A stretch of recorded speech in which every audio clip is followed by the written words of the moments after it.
The Amish Widow. Copyright 2015 by Samantha Price. All rights reserved.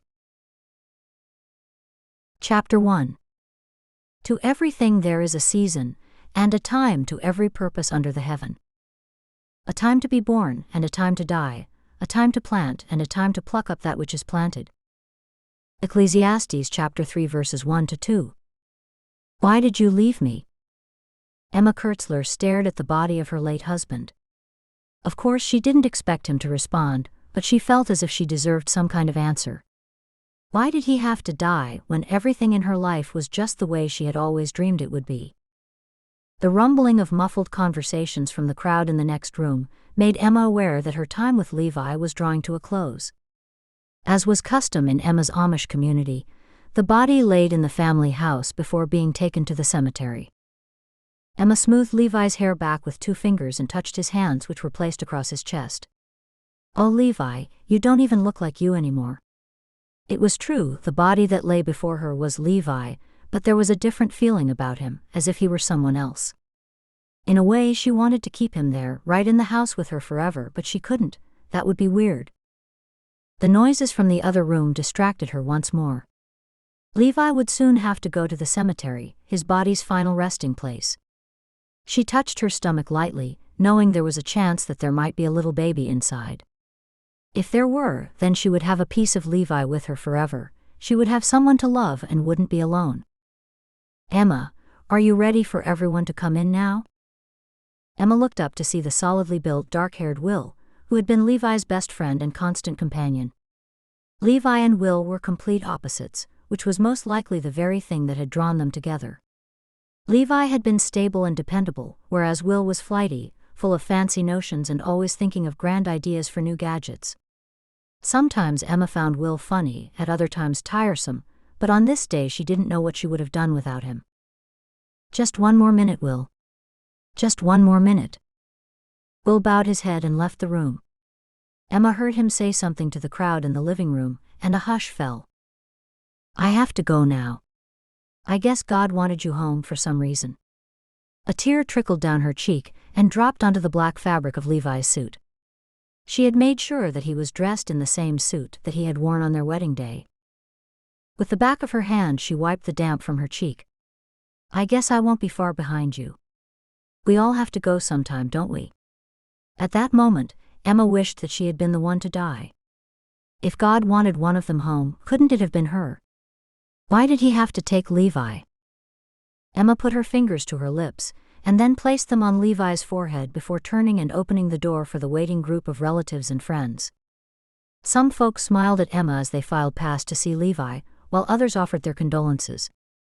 After a few minutes in the crowded room, her head began to swim.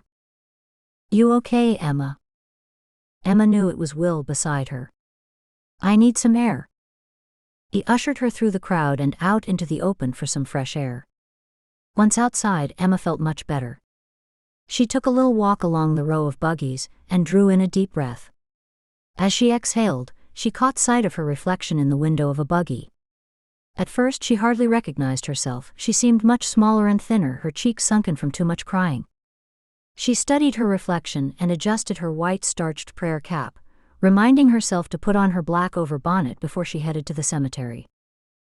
Emma swung around to talk to Will, who was still standing close by. "Thanka, Will, for helping me these last few days. I really don't know what I would have done without you, with my parents not being able to make it here and everything." "Emma, you don't have to thank me. Levi and I were like brothers, so I guess that makes you like my sister." He laughed as he tried to make light of the situation. When Emma remained silent with no hint of a smile on her face, he added, "I'd do anything for you, Emma, remember that. If you need anything, please ask me, whatever it is." "Okay, Denka." "I mean it, Emma. Look at me." Emma looked into his deep brown eyes and noticed for the first time how beautiful they were. Not that she would ever, or could ever, be interested in another man, certainly not the very flighty and unstable Will. She continued to look at him, but he didn't speak. "Yeah, Will? I want you to know you can rely on me for anything. House repairs, buggy repairs, anything at all, I'll be there." Emma dragged her eyes away from him. Danka. I will remember that. It warmed her heart that she lived within such a close-knit community of caring people, and wouldn't have to be alone. Will looked over her shoulder. Don't look now, but Elsa May and Eddie are headed this way. Elsa May and Eddie were two elderly sisters, both widows. Up until a few days ago, Emma had not had anything in common with the funny old ladies. Now she knew the heartache they must have gone through when they lost their husbands. The bonds of loss united them. There you are, dear. How are you feeling? Eddie was the more gentle, soft-spoken of the two, whereas her sister Elsa May was loud and to the point.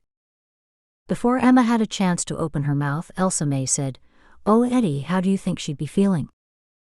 Eddie wrung her hands. "Oh dear, I'm sorry, Emma. I'm always saying the wrong thing." Emma smiled at Eddie and put a comforting hand on her shoulder. "Hey. That's fine. I appreciate your kindness." Emma guessed the two of them to be in their 70s, or perhaps even their 80s. There were two other widows in the community, Sylvie and Maureen, who were much younger. Even though she wasn't close to many people, Maureen was Emma's dearest friend. She was the kind of person that people liked instantly from the moment they saw her. Maureen was a large woman with a most generous smile. One couldn't help but smile back at her. Her face was round and glowed with an inner radiance, and she had a delightful small gap between her two front teeth. Maureen had been a widow for some time, but her husband had been unwell for many years, so his death had not been unexpected. Like Maureen and Sylvie, Emma was childless unless God showed his kindness. She wouldn't be sure for another couple of weeks. Emma couldn't even count all the buggies that made up the procession to the cemetery. Standing by the graveside, Emma looked around her. Everyone was dressed in black. Never in her wildest dreams did she think she would have been widowed so young. She and Levi had barely started their lives together. The bishop walked forward and cleared his throat. Emma had respectfully asked him to be brief in what he said at the graveside. She didn't think she could take a long, drawn-out sermon, and the bishop was extremely fond of long, drawn-out sermons. He had agreed to keep it short. He preached the usual funeral jargon that Emma had heard so many times before.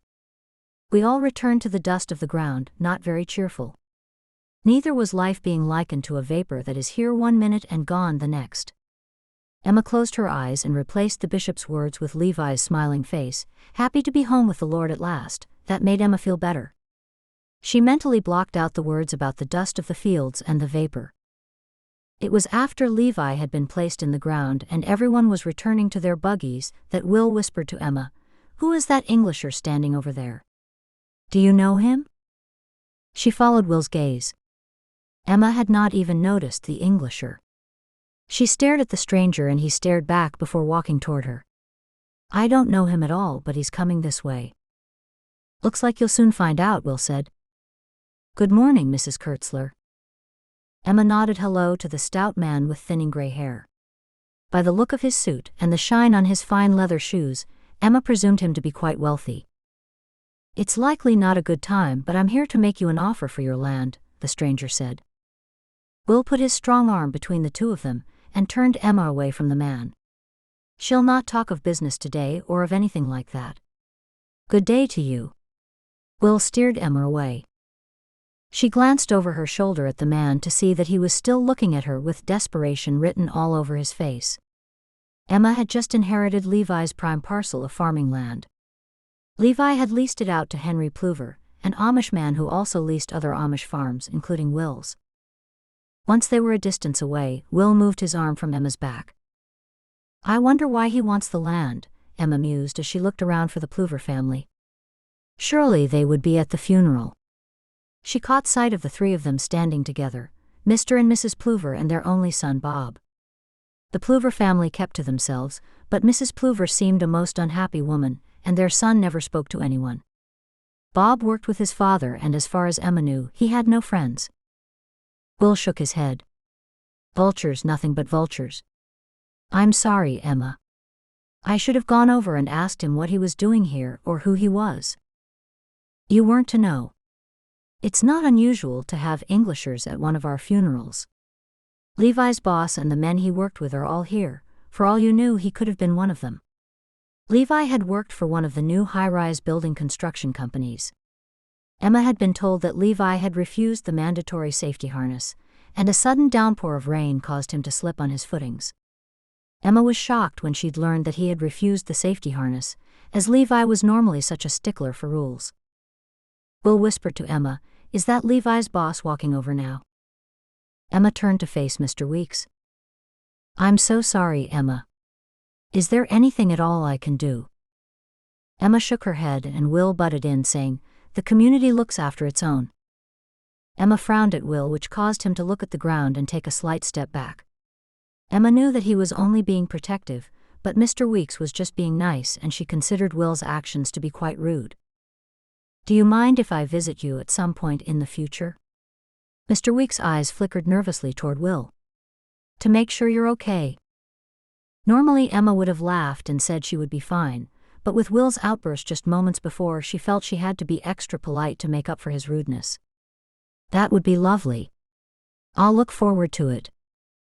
Mr. Weeks was an older man, and Emma guessed that he would have been dashingly handsome in his day. He had good bone structure with dark hair that was graying slightly at the temples. He reached into the breast pocket of his black suit and pulled out a business card. "Here's my number if you should have need of anything before then." Emma took his card and watched Mr. Weeks walk away. There was something nice and old-worldly about the man. "It appears I have my work cut out for me." Emma had forgotten that Will was standing behind her. She turned and looked into his face. "What?" "Watching out for you. You haven't even left the graveside and already you have vultures after your farm, and elderly men out to capture your heart." By the way his jaw clenched, Emma knew that Will was being serious for once. "Will, you don't have to watch out for me. I'm a grown woman. Besides, I don't think that Mr. Weeks is that old, and he's rather charming." Emma loved to tease Will whenever she could. "Emma, Levi's only been gone 5 minutes, how could you even look at another man?" Her light-hearted moment was gone, replaced with anger at Will's response. Surely he should have known she was joking. She wanted to yell at him or tell him to mind his business. Of course she was not entertaining the slightest notion of another man in her life, but she was far too tired to explain herself. Besides, why should she?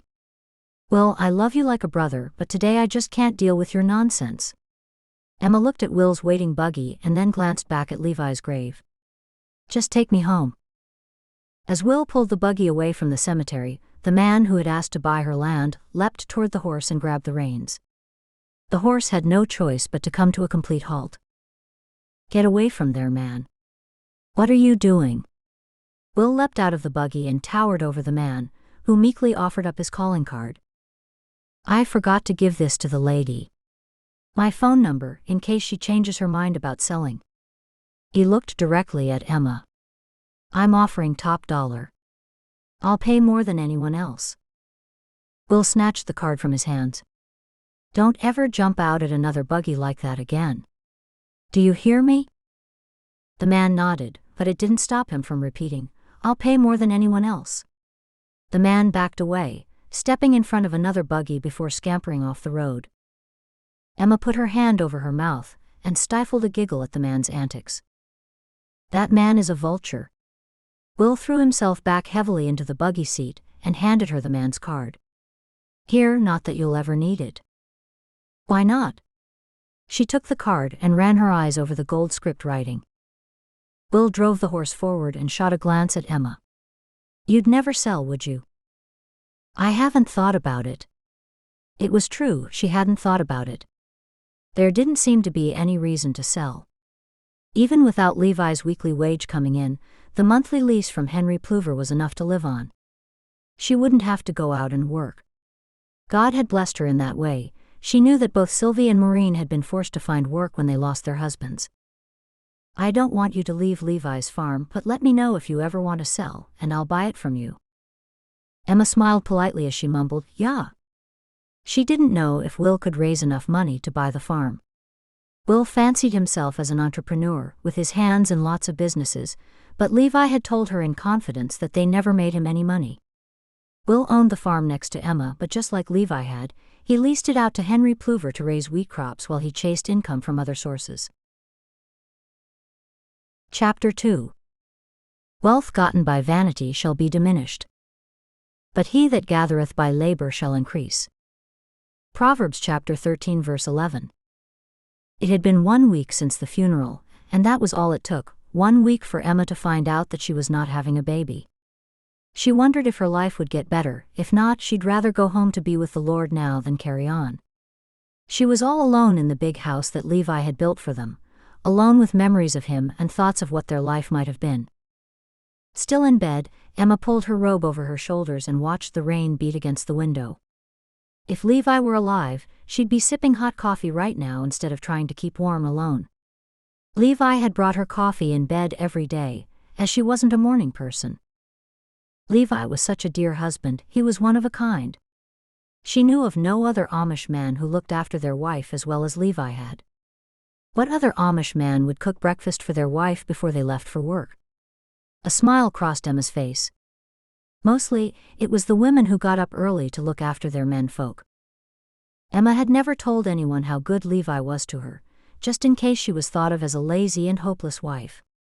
She was sure he liked doing things for her; it seemed to make him happy. What reason did Emma have to get out of bed?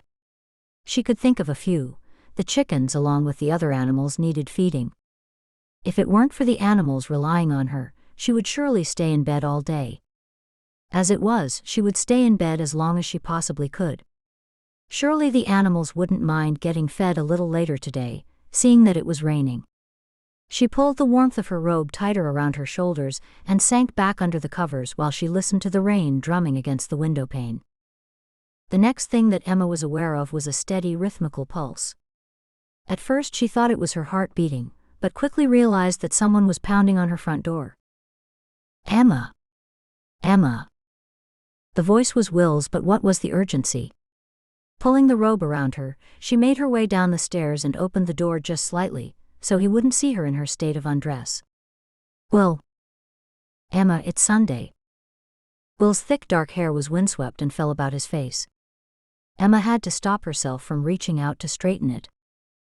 "Oh, is it the second Sunday already?" She hoped she didn't look too much of a fright since she'd just gotten out of bed. "Yeah, it is." "Are you coming to the gathering?" "I don't see your buggy out front." "Nay, I mean, I want to." "Am I late?" "I'll take you there to save you hitching your buggy." He glanced at the bathrobe that she was doing her best to hide behind the door. "How long will it take you to get ready?" "Nay, I don't think I can go. I haven't fed the animals yet." Emma shut her eyes tightly. Why was it so hard to carry on with simple daily chores? Well, it was morning, and she was never good at mornings. Maybe she'd be better later in the day. "You get ready and I'll feed them," Will offered. Emma looked up into his face, groggy from still being half asleep. "Well, go on," Will told her before he turned and strode toward the barn. She closed the front door and headed up the stairs. Maybe the meeting would take her mind off things. Yeah, getting out of the house and talking to people would be just what she needed. The first person who approached her as she got out of the buggy was Maureen. After they exchanged greetings, Maureen said, "Emma, it might be too soon for you, but Sylvie and I get together with Eddie and Elsa May and we have a little group." Maureen's voice lowered. "A widows' group. We don't talk about morbid things, it's not like that. We just get together as a group of friends. Do you think you'd like that?" "I'd really love to come, Denka." Emma wondered why this was the first time she'd heard of Maureen meeting with the other widows. Emma had thought she knew everything about Maureen. Apparently she'd been wrong. "Wednesday night at Elsa May and Eddie's house then." "That's the next time we're meeting." "Okay, I'll be there." Chapter 3. And God shall wipe away all tears from their eyes, and there shall be no more death, neither sorrow nor crying, neither shall there be any more pain, for the former things are passed away. Revelation chapter 21 verse 4. Maureen arrived at Emma's house to give her a ride to the widows' meeting. Emma saw her out the window and hurried to her. "You've baked?" Maureen asked as she glanced at the plate of food Emma held in her hand. Emma climbed into the buggy. "Yeah, I thought I'd bring something with me." "Well, put it in the back with my lot." She stretched her arm to put the plate on the back seat next to two larger plates. "I've baked a couple of things too," Maureen said. Emma looked across at Maureen and noticed that she looked a little weary. "Are you okay, Maureen?" "Yeah, I'm all right. Just a little tired. I started work early this morning." Maureen worked at a restaurant, cleaning of a morning and sometimes of an evening. "Not working tonight then, I guess?" Maureen asked. "Nay. 3 days a week I work in the evenings and 6 days a week in the mornings. It's odd hours, but that makes the pay better," Emma replied. Maureen was in her late 30s, which was quite a bit older than Emma. She was very confident and sure of herself, except when she spoke of her late husband. It was clear to Emma that Maureen missed her husband dreadfully. 10 minutes later, they arrived at Eddie and Elsa May's house. It was a tiny little place and it glowed like a beacon, surrounded as it was by large dark trees. "Looks like Sylvie's here already," Maureen said as she tipped her head toward the other buggy in the drive. "You go on ahead with the food, I'll just tie up the horse." Emma struggled with the 3 plates, but somehow managed to knock on the door. "Come in, dear." "Nice to have you here," Eddie said, letting Emma in. Elsa May came up behind Eddie and greeted Emma. "We brought some cookies and things," Emma said, handing Eddie one of the plates. "Ah, Denka. We won't say no to food," Elsa May laughed, taking the other 2 plates from her and heading to the kitchen. Emma hung around the doorway until Maureen came and ushered her into the living room where Sylvie sat. There was no couch, which might have been more comfortable, just hard wooden chairs. The 2 older widows came into the living room. Elsa May had knitting in her hands and Eddie had needlework. Elsa May held up the knitting, which was a soft yellow color. "I'm to be a grandmother again." She offered the information to Emma. It was clear that the other ladies already knew. "That's so exciting. How many grandchildren do you have?" "I've 6 others, and this will make 7. Although Emma smiled, she tried hard not to think of the fact that she had no children to remind her of Levi, and she would never have any grandchildren either. Eddie leaned slightly forward. "Does that upset you, Emma?" "Nay, I'm happy for Elsa May." The ladies all looked at her, they could see straight into her heart. Maureen explained. "The group is here so we can tell each other our inner thoughts and feelings. What you tell us will not leave this room." Emma looked at each lady in turn. They had their eyes fixed upon her. She could see they were all filled with love, united by the bonds of loss. "All right then. If I'm totally honest, I'm upset that I don't have children. I thought that I might be having a baby, and I just found out that I'm not." Tears ran down Emma's cheeks.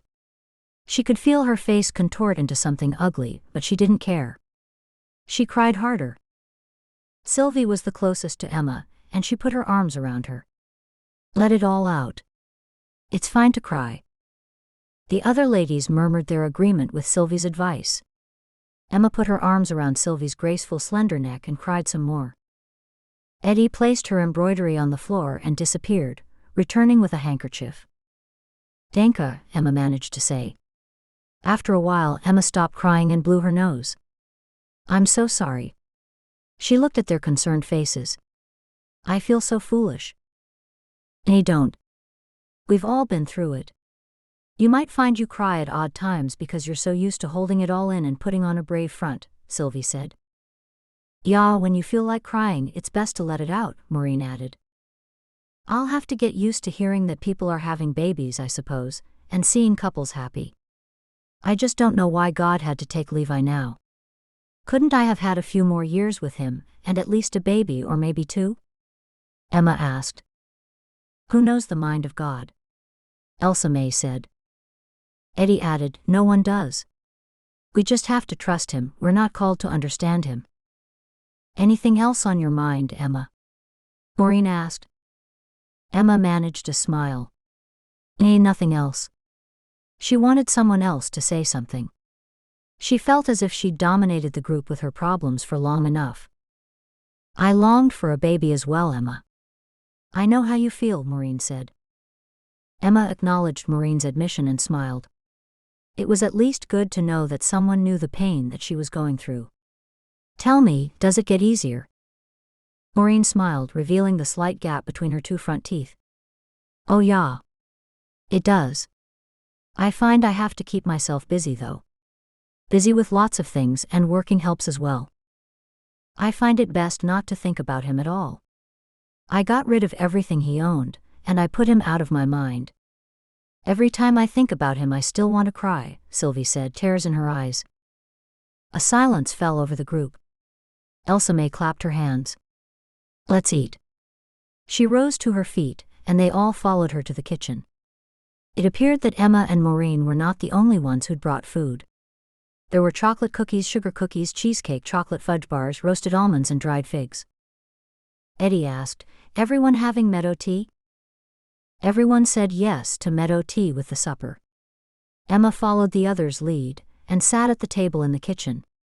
Even though the chairs in the kitchen were wooden as well, they were far more comfortable than the chairs in the living room. Emma looked around at the ladies and said, "I want to thank everyone for sharing their feelings. It makes me feel so much better. Now I don't feel so alone." The elderly Eddie put a hand over hers briefly. "That's why we meet." Emma picked up a chocolate chip cookie and took a bite. Sylvie sat opposite Emma. She was quite young to be widowed, and Emma wondered if she had ever considered getting married again. Surely God would have someone else for her, seeing as she was such a lovely girl and so pretty. Her hair was blonde, her skin creamy, and her eyes the bluest of blue that Emma had ever seen. Maureen was also attractive, a little older than Sylvie but still a very handsome woman, and she was wise and intelligent. Surely God could find men for these women, she thought. Maybe they are like me and don't want another man. "Emma, anytime you're feeling sad you can always come visit me." "I don't live that far from you," Sylvie said. "Danka, I'll remember that." Emma knew that Maureen and Sylvie had jobs. Maybe that's what she needed. If she had something to do, perhaps it would take her mind off things. The next day Emma forced herself out of bed, and once she'd fed the animals, threw herself into gardening. Keeping busy was her new way of coping with life without Levi. "There you are." Emma looked up when she heard Will's familiar voice. "Hello. I'm gardening." "I can see that." Emma stood up from her crouched position. "I'm all right, Will. You don't have to visit me every day. I'm just making sure you're okay, not being hassled by vultures or anyone else." "Hey, no one's been around." "Good. Well, if you have everything under control, I'll be on my way." Emma didn't want to rely on Will. She had to be self-sufficient if she was going to get through these next few months. Everyone told her it was going to be tough. "Danka, Will, for everything you've done." Will turned to leave. As he walked away, he put a hand in the air and gave a wave. She was comforted by the knowledge that Will was on the farm next door. If she ever did need anything, he was only a few minutes' walk away. Emma crouched down again with her garden fork in hand.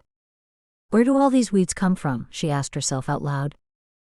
A few moments later, Emma heard a car in the driveway. She stood up and walked around to the front of the house. Rarely did she have a visit from anyone in a car. The vehicle was large and black, and she couldn't see inside as the windows were dark. The driver's side door opened slowly, and Emma suffered pangs of anxiety when she saw the vulture emerge from the car. Emma didn't wish to have to contend with this man again, this man who wouldn't take no for an answer. She glanced up the road hoping that Will was still around, but she could see no sign of him. Chapter 4. Truly my soul waiteth upon God, from him cometh my salvation. He only is my rock and my salvation, he is my defense, I shall not be greatly moved. Psalm chapter 62 verse 1. "Mrs. Kurtzler, I hope you don't mind me visiting you." Emma took a step back toward her house. "I most certainly do. You've been told already that I am not selling. Please leave my property." He took a step closer to her. "It's a big place for you to manage just by yourself." Emma folded her arms and held her head up high. "Well, it's none of your concern.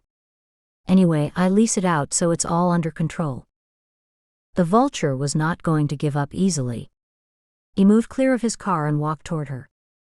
"Mrs. Kurtzler, if you invest the money that I pay you for the farm, I'm sure it will make you a far greater profit than a lease would. He moved another step closer, which left only 4 feet between them. What we need to do is sit down and go through the figures, he pushed. Emma considered him condescending.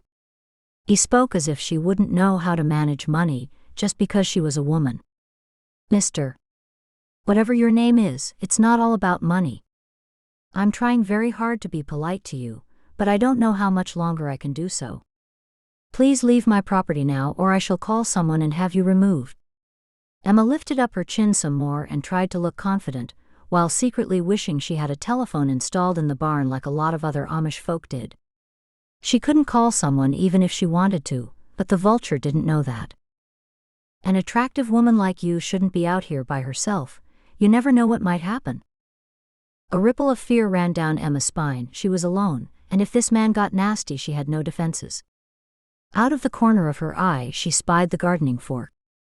If he got violent, she would be forced to use it to defend herself. Leave my property now. I'm just trying to be helpful. What I'm offering you is a good deal. Please go. Maybe she was too polite. She tried again, a little louder. Just get in your car and go. She glared into his eyes. He turned and walked back to his car slowly. Once he'd opened its door he said, "My office is above the post office if you change your mind." Emma stared him down as he got in his car and drove away. She threw her head back, let out a groan and then went inside, careful to lock the door after herself. Sitting at the kitchen table, she tried to calm herself down. A cup of tea is what I need, Emma thought. Once she had relaxed a little, she put the kettle on the stove. Should I tell Will that the vulture came to the house? Nay, he's already concerned enough. I don't want him coming over twice a day to watch me. Once is plenty. In the back of Emma's mind she wondered why Will was so fast to get to her place when he saw Mr. Weeks' car, but he'd done nothing to rescue her when the vulture appeared. Surely the vulture's car would have passed Will on his way home. While she drank the hot chamomile tea, she decided to go into town and get some needlework. That would give her something with which to occupy herself. She also considered getting some sort of a weapon, something a little better than a gardening fork. Was the vulture threatening her, talking about her being all alone, or just trying to scare her? She wasn't sure. Maybe she would look around the barn and see what she could use to defend herself. Emma hitched the buggy for her trip into town, and then had a look around the barn for a weapon of self-defense.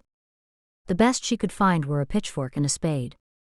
She put them both in the back of the buggy, just in case she had any trouble on the journey to town and back. The wool and craft shop was more crowded than Emma had ever seen it. It was as if everyone had decided to go there that day. She spotted her friend Maureen at the back of the shop. Maureen. Hello, Emma. I was going to visit you later today. Please still come. I'd love it if you did. Seeing Maureen's smiling face always made Emma happy. I'll come see you in a couple of hours, if you'll be home by then. I'll be home. I just came here to get something to sew. Emma held a couple of things that she had chosen in the air. Trying to keep busy and all. Maureen smiled, revealing the familiar gap in her front teeth as she did so. Before long, a queue formed in the shop as people waited to pay for their goods. Maureen was first in the queue. She paid for her things and left. Emma was 5 back from the register. The next person to be served was taking a long time, and Emma wondered whether the sales assistant was having a gossip session instead of serving the woman. Emma impatiently shifted her weight from one foot to another, and then glanced out the window. Across the road she saw Will, but who was the man he was talking to? She looked a little harder, and saw that the man Will was speaking to was the vulture. Next, the sales assistant shouted. Emma looked around, but she was still 3 from being served. She turned again to study the 2 men. They were speaking to each other in a civil manner, as though they were friends. Emma frowned. That can't be right. Why would Will be talking to that horrid man? They certainly looked to be friendly, but Will was so rude to him at the funeral. Why is he being nice to him now? Next. Emma looked up to see the bored sales assistant waiting for her to bring her items to the counter. Once she paid for the goods and was ready to leave the shop, Emma looked out the window again, but the 2 men had gone. She stepped out of the store and looked both ways up the street, but there was still no sign of either man. Confused and upset at what she'd seen, she hurried back to her buggy. She passed the post office and remembered the terrible man saying his office was located above it. She stopped and stepped through the doorway that led to the upstairs offices. Ah, there it was, McAllister Realtor. I just don't like the way the man conducts business by harassing people. She stepped back out onto the pavement. What she needed was something to make herself feel better, and she knew just the thing. Nearly every time Emma came to town, she stopped at the specialty chocolate shop. The handmade chocolate tasted so much better than regular store-bought candy. Emma had once tried to make her own at home, but nothing compared to the chocolate from the little store that she had found in town. She felt that she deserved a little indulgence every now and again. After she paid for her favorite soft centers, she decided to buy a cake for Maureen's visit. The next store she came to was a cafe with a bakery attached, and she wondered if she might buy a few cookies as well. Before Emma got to the front door, she happened to glance through one of the two full-length windows. It was through one of those windows that Emma saw an odd sight. Will and the vulture were sitting together having lunch, and they were laughing as though they were old friends. Nay, surely not, that can't be the vulture I see with Will. Emma looked harder, and her first sighting was confirmed. Indeed, it was the horrid little man himself. Emma continued walking past the cafe window, hoping that neither man would see her. Emma strode on, quite forgetting the idea of cakes or cookies. She climbed into the buggy and drove her horse toward home. Usually, the clip-clop of the horse's hooves soothed whatever disagreeable mood she might be in, but today her nerves were shattered beyond repair. She couldn't shake the sight of the two men talking amicably. What on earth would they have to laugh and chat about? A few days earlier, Emma had concerns of Will's rudeness to the man, and now they appeared to be the best of friends. It didn't make sense. Emma forced the two men out of her mind, and concentrated on Maureen's visit. After Emma put the buggy away and tended to the horse, she walked out of the barn to see a gray buggy heading towards the house. She recognized it as belonging to Henry Plover. Emma met the buggy and noticed that Bob, Henry Plover's adult son, was also there. Emma always felt uneasy around Bob, and Levi had told her never to let him around the house if she was there by herself. Bob never talked to anyone, and that unnerved many people. "I'm sorry to hear what happened to your husband," Henry said. Danka. He would only be there to discuss the lease. Emma knew that for sure and for certain. She and Levi weren't close with the Plovers, even though they were in the same community. They might not have spoken at all if it weren't for the lease. "My lawyer said that the lease is fine and can carry on as is." Well, what her lawyer had actually said was that as long as Mr. Plover was happy to carry on as usual, the lease would suffice. But since the lease was in Levi's name as well as her own, it did give Plover an out if he wanted one. He avoided eye contact with her as much as possible when he said, "That's why I'm here. I can't carry on with the leasing of your property." Another blow, Emma thought. It had never occurred to her that Plover would want to stop leasing her land. That was how he derived his income after all. What would she do now? With no money coming in, she would surely be forced to sell the farm unless she could find someone else to lease it quickly. "Why is that?" "You've been leasing the land for years." "The business is going in another direction. Anyway, I will pay you until the end of the month and that's all."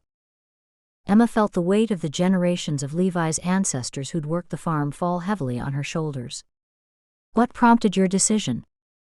"The business is going in a different direction," he said again. That told Emma absolutely nothing. "Is there a chance you'll change your mind?" Bob stood beside his father, never looking at her or speaking to her once. Mr. Plover said, "Nay, everything's set in place. I'm sorry to do it at a time like this." Emma nodded, and Henry and Bob wasted no time in getting into their buggy and driving away. What would she do now? She didn't even have Levi to talk things over with. She was on her own and about to lose her husband's legacy. She wondered what else could go wrong. Emma walked back to the buggy, took out the pitchfork and the spade, and placed them in the utility room of her kitchen. She was not going to be without some self-defense in her house tonight. She might even keep one of the objects under her bed. Bob Plover sent shivers up and down her spine, and so did McAllister the vulture. Half an hour later, Emma was pleased to see Maureen's happy face at her door. "So, how are you handling everything? It can't be easy with Levi gone." Emma inhaled deeply. "I'm glad I went to Elsa May and Eddie's place. I think I've found new friends in them, and Sylvie, of course." Maureen remained silent and sipped her tea. "John, my brother, can come help if you need anything done around the place." "Danka, Maureen, but Will's only next door. He comes over nearly every day to make sure everything's okay." Maureen raised her eyebrows. "Does he?" "Stop it, Maureen. Don't say it like there's something going on." Maureen pursed her lips and leaned toward Emma. "I've always thought that he had feelings for you. I wouldn't be surprised if he's never married because he's in love with you." "What? Don't be ridiculous. He's always been Levi's best friend and nothing more." The situation with the vulture and Will kept playing on Emma's mind. "Oh, I've had a dreadful day." "Why, what's happened?" Maureen asked. Emma swallowed hard and braced herself to speak. "Did you see a small, balding Englishman at the funeral?" Maureen put her elbow onto the table and cradled her full face in the palm of her hand. "There were a few Englishers." "Do you mean the one that John and I nearly ran over in the buggy?" Emma recalled the scene of the vulture nearly being trampled by a horse as he backed away from Will. "Oh, was that your buggy?" "Yeah, we saw he'd grabbed onto Will's horse." "Who is he?" Emma pushed her lips out. It was hard for her to talk about the farm. "He wants me to sell the farm to him." "Hey. And he asked you at the funeral?" Emma nodded. Maureen's green eyes flashed. "You wouldn't sell, would you?" "Hey. I mean, I had no reason to sell until today.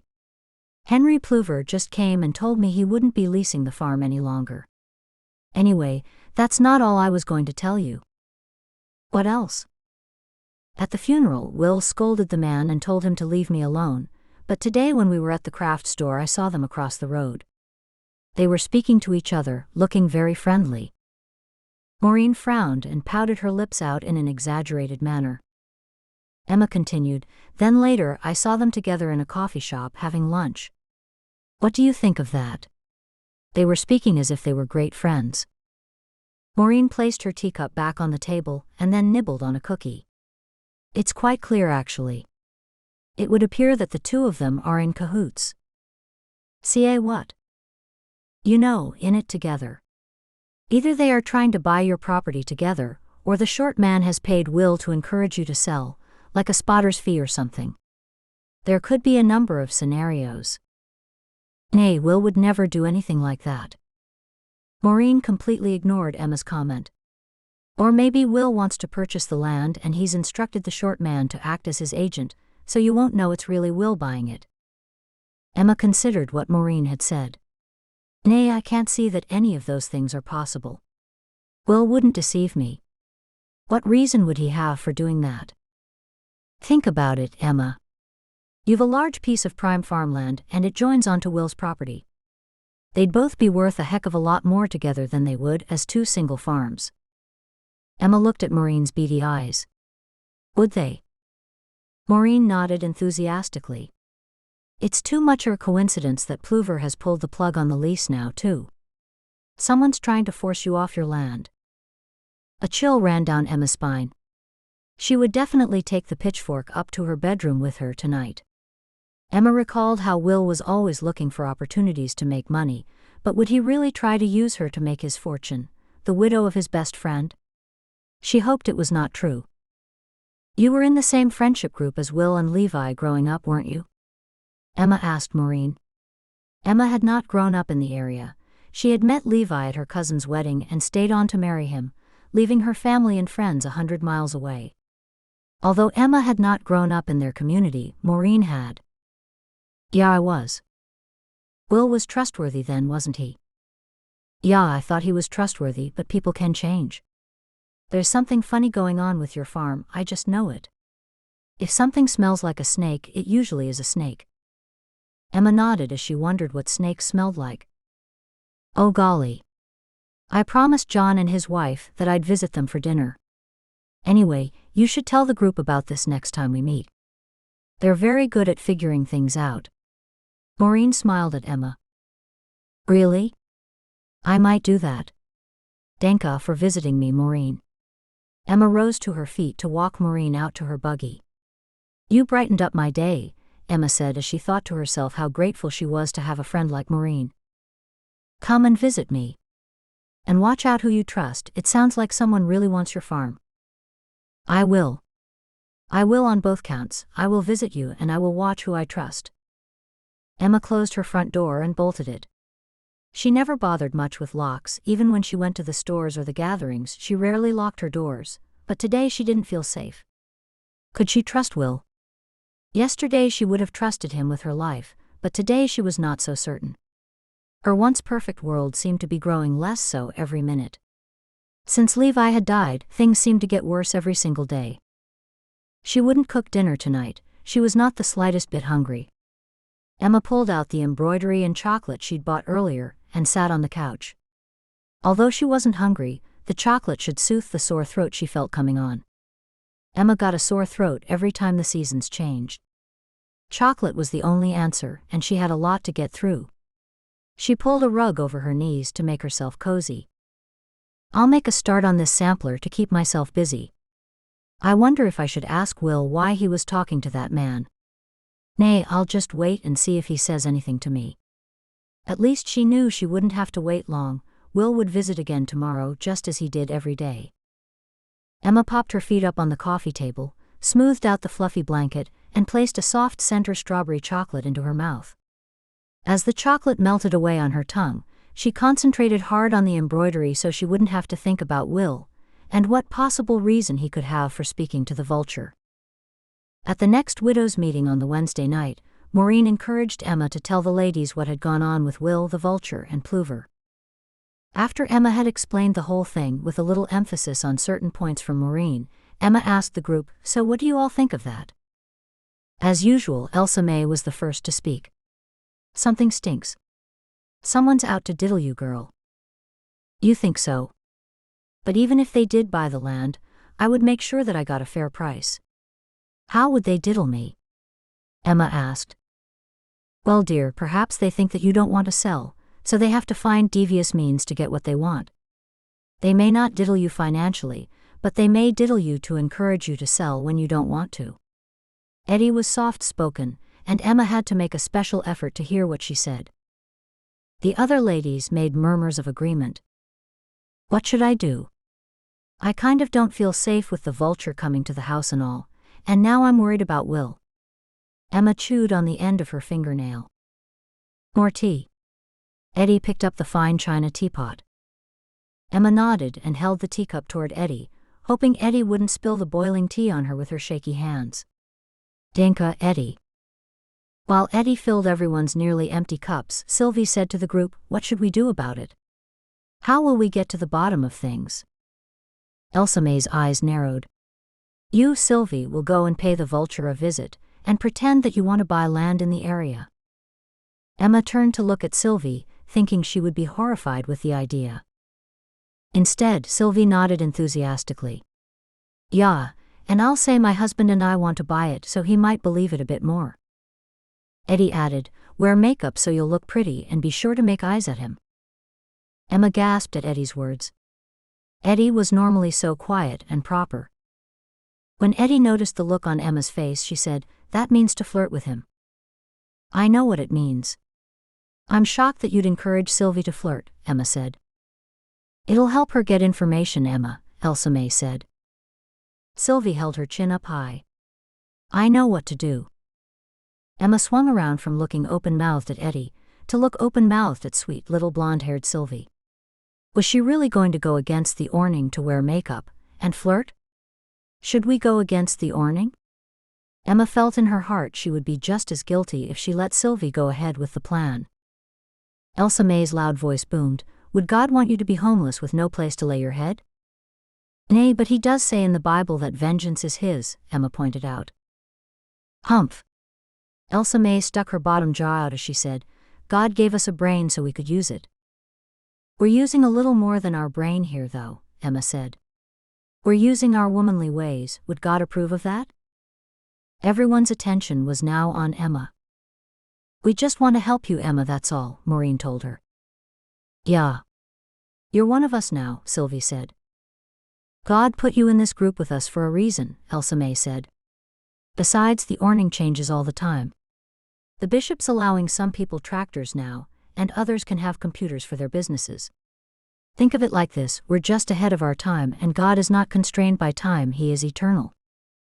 Eddie chimed in, she's right, Emma, and we're not hurting anyone, we're just trying to protect you.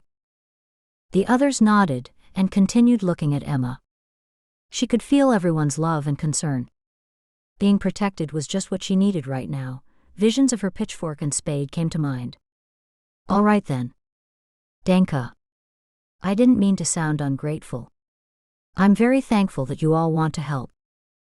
Okay, we'll call it Operation Vulture Takedown, Elsa May said as she pulled out a yellow notepad and began to write. Sylvie giggled while Emma wondered what she had just agreed to. Chapter 5. And he said unto me, My grace is sufficient for thee, for my strength is made perfect in weakness. Most gladly therefore will I rather glory in my infirmities, that the power of Christ may rest upon me. 2 Corinthians chapter 12 verse 9. Operation Vulture Takedown was to begin tomorrow, according to the plan on Elsa May's notepad. The first step was for Sylvie to visit the Vulture's office, flirt a little and see what she could find out. Emma stepped out of Maureen's buggy and thanked her for driving her to Elsa May and Eddie's house for the widows' meeting. Emma was grateful to have some new friends who cared about what happened to her and her farmland. She stood on her doorstep and waved goodbye to Maureen as the buggy trotted up the driveway. She was glad to be home. While she was lonely sometimes, at least it was a place where she felt safe. Although she was happy to be back at the farm, it was late at night and Emma hated coming home to a cold, dark house. Next time she would leave a light on. She turned on the gas lantern just inside the front door, followed by the main gas light in the center of the living room. In the kitchen, she boiled some water so she could take a hot water bottle to bed with her. Maybe she would also sip some lemon tea. Emma didn't think she'd fall asleep. Normally she found it hard enough, but tonight, with all the surprises at the widows' meeting, she was sure that she'd be awake for many hours yet. Emma had passed Will's house on the way back in Maureen's buggy, and saw that it was cloaked in darkness. Never being out this late, Emma didn't know if that was unusual for him or not. Farmers usually go to bed early, but Will was not a farmer and Emma was not really sure how he made his money. Maybe he lived on the lease money from his farm as she did. She filled up her hot water bottle and waited for the iron kettle to boil once more for her lemon tea. Emma hugged the hot water bottle as she waited. What would Levi think of all this intrigue? He would be glad I've made some new friends, I guess. With lemon tea in hand and hugging her hot water bottle, Emma made her way up the stairs to her bedroom. She set the tea on her nightstand, placed the hot water bottle in the bed and went back downstairs to fetch her weapons. She remembered she had a hammer in the utility room. That would save her carrying the big pitchfork upstairs. Emma found the hammer, carried it back to her room and placed it under her bed. She sent up a quick prayer to God asking Him to protect her through the night. Emma was conscious of the space on the other side of her bed. That which had once been filled now lay empty. She still kept to her half of the bed, even though she could have slept in the middle. Somehow it felt right to stay sleeping on the same side. While she sat drinking the tea, she moved the hot water bottle a little further under the blankets. How did Maureen and Sylvie cope living alone? They still lived in the houses they'd lived in with their husbands, and they seemed to manage all right. Maureen had her brother to help her with things, but Emma was not sure who helped Sylvie. That night, Emma had a troubled sleep. Every time she nodded off, she woke after only a few minutes. She tossed and turned due to the bad dream that the vulture was chasing her away from her house, and she couldn't find her hammer. Emma woke with her heart racing and her body covered in sweat. She sat up in bed and noticed the teacup on the floor, realizing that she'd left half a cup of tea in it from the night before, which was now spilled all over the floor. She must have knocked it over in her sleep. Emma slumped back under the covers. Somehow she felt safer in the daylight, and she managed to drag herself out of bed. Elsa May's plan was that they would all meet at her house again at 3 o'clock. Hopefully by then Sylvie would have gleaned some information from Mr. McAllister, the vulture. As Emma made herself breakfast, she looked down at the floorboards. They needed cleaning, as did the rest of the house. It had been sorely neglected since Levi had gone. She decided that she would spend the first part of the day cleaning the house, starting with the kitchen. On hearing a buggy approach, Emma dried her hands and went to the front door. It was Will, which surprised her. He usually walked to visit since he lived so close. "Hello, Will," she said with a smile. "I'm just on my way into town." "Do you need anything?" he asked. "Nay." Emma had to stop herself from saying that she had been there yesterday. "Nay, Denka. I'm stocked up with all I'll need for a while." Will got out of his buggy and walked toward her. "Well, why don't you come somewhere with me?" Emma looked up at the handsome Will. If she were ready for another man, she would have been delighted to be asked to go somewhere with him. But as it was, the timing was totally off. "Why?" "It's not good for you to stay in the house by yourself all the time." "I visited yesterday. I had dinner last night at Elsa May and Eddie's." "I have been out." Will laughed. "You had dinner with Elsa May and Eddie? What's so funny?" "Nothing at all. They are a funny pair and make me laugh, that's all. I'm not being disrespectful." Emma knew what he meant. They were a couple of funny old dears. He touched her shoulder lightly. "Come on, Emma, come on a picnic with me." Emma hoped that Will was not starting to like her as more than a friend. It was far too soon for her to entertain thoughts of another man. "Surely he can't be interested in me." "Nay, surely not, but he has been over here an awful lot. Maybe it's just because he was such a good friend of Levi's, he thinks he has to keep an eye on me," Emma thought. "I can't, I've got to." She tried to come up with an excuse but couldn't think fast enough. "Got to what?" Will smiled widely and laid his hands casually on his hips. "Clean the house. It's in a dreadful state. A day will make no difference at all. Do it tomorrow. Let's go on a picnic." Emma shook her head. "It wouldn't look right if someone saw us out together. I mean, if someone saw me enjoying myself." "Oops, I've just admitted that I would enjoy myself with him. I hope he didn't notice what I said. Just because Levi died doesn't mean you have to lock yourself up forever. Levi wouldn't have wanted that. He would want you to be happy. How about a compromise?" Emma raised her eyebrows. She was beginning to like the sound of leaving the cleaning until the next day, but she had to be at Elsa May's at 3 o'clock. After all, that's what the plan was, and she was not about to go against the plan. "How about we go somewhere we won't be seen? That way we won't be gossiped about," Will said in a half-mocking tone. Emma was wavering. Maybe she would enjoy a picnic. "I'd have to be back well before 3. "We can do that easily." Emma thought of the floorboards. They didn't look that poorly. Maybe another day wouldn't matter. "Don't you have to go into town, Will?" "I can do that later, or do it tomorrow. You stay right here and I'll pick you up in 10 minutes. I'll go home and pack us a hamper." "Okay, I'll bring some cheesecake." 10 minutes would be enough time for Emma to sweep the floor and stave off her guilt for not giving it, and the rest of the house a thorough cleaning. Emma wondered whether she was doing the right thing.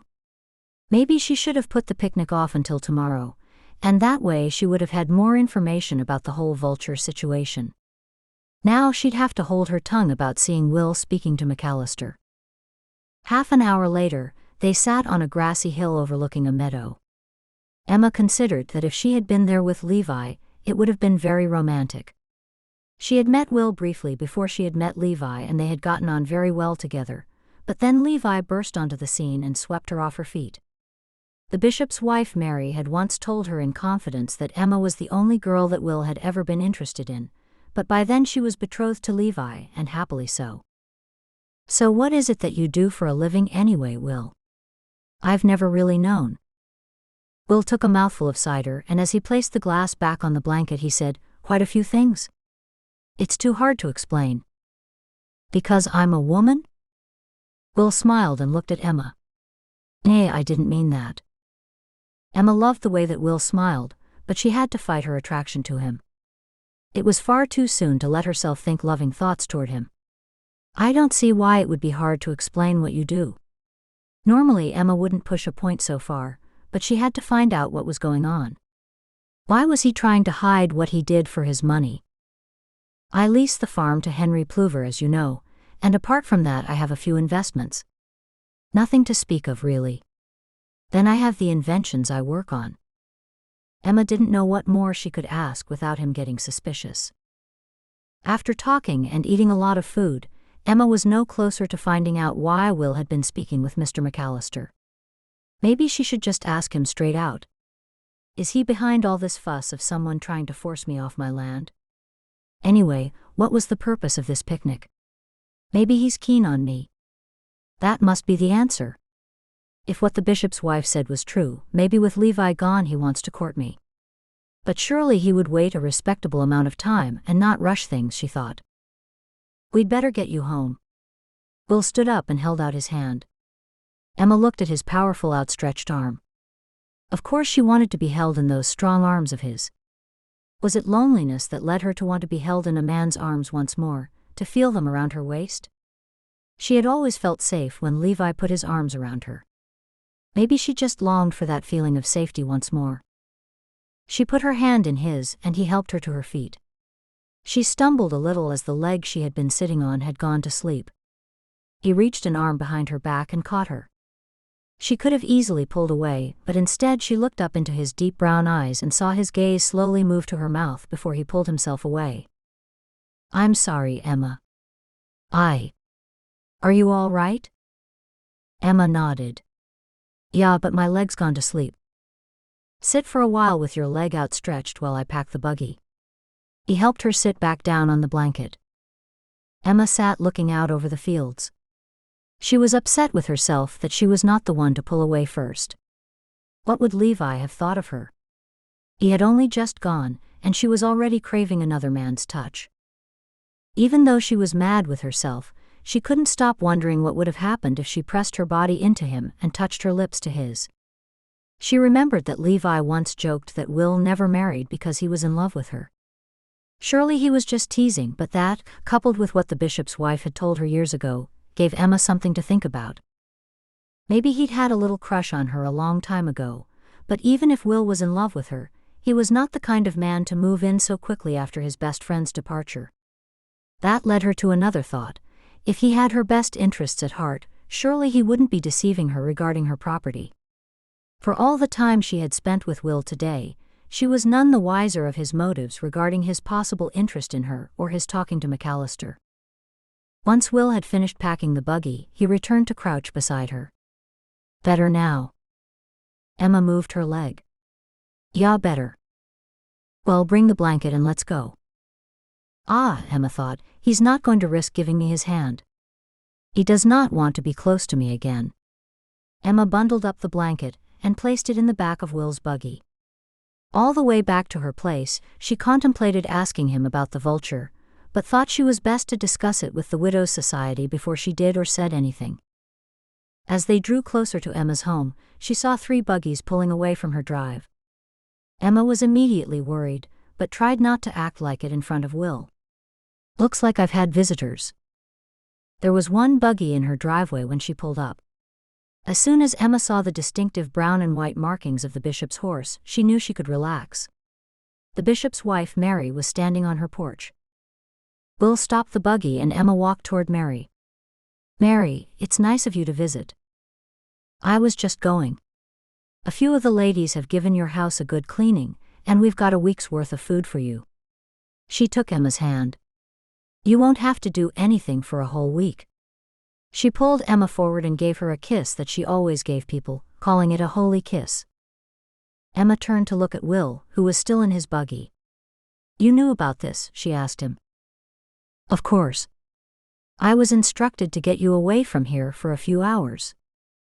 She turned back to Mary. Thank you so much, and thank the other ladies.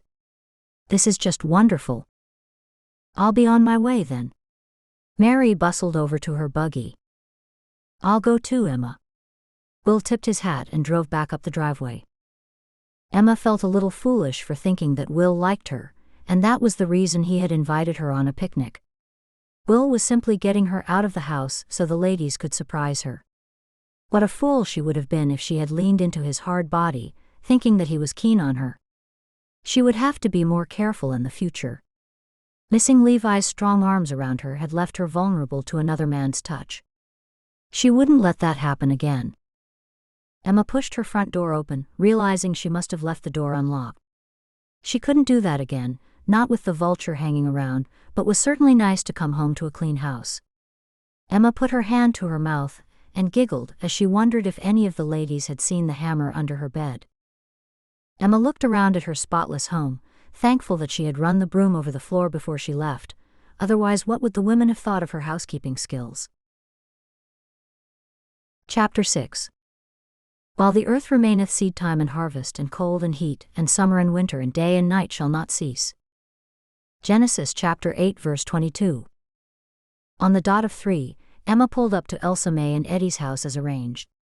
Maureen was already there, and they all had to wait 15 minutes for Sylvie to arrive. "Sorry I'm late," Sylvie said. "Come in." Elsa May pulled on Sylvie's arm and hurried her to the chairs where the other ladies waited eagerly. Sylvie looked very pretty with the subtle makeup. Her face didn't look painted, her skin looked smooth, her lips very glossy and a little darker than normal. Her normally pale lashes were dark and very long, which accentuated her beautiful clear blue eyes. "Well, I asked Mr. McAllister if he had a farm for sale. He showed me brochures of farmland and I said that I wanted land close in a 10-minute radius, by buggy," Sylvie said. "Go on," Eddie said as she sat on the edge of the old timber chair. "He said he could have a very large piece of land coming up, but he already had a buyer for it." Eddie gasped and covered her mouth.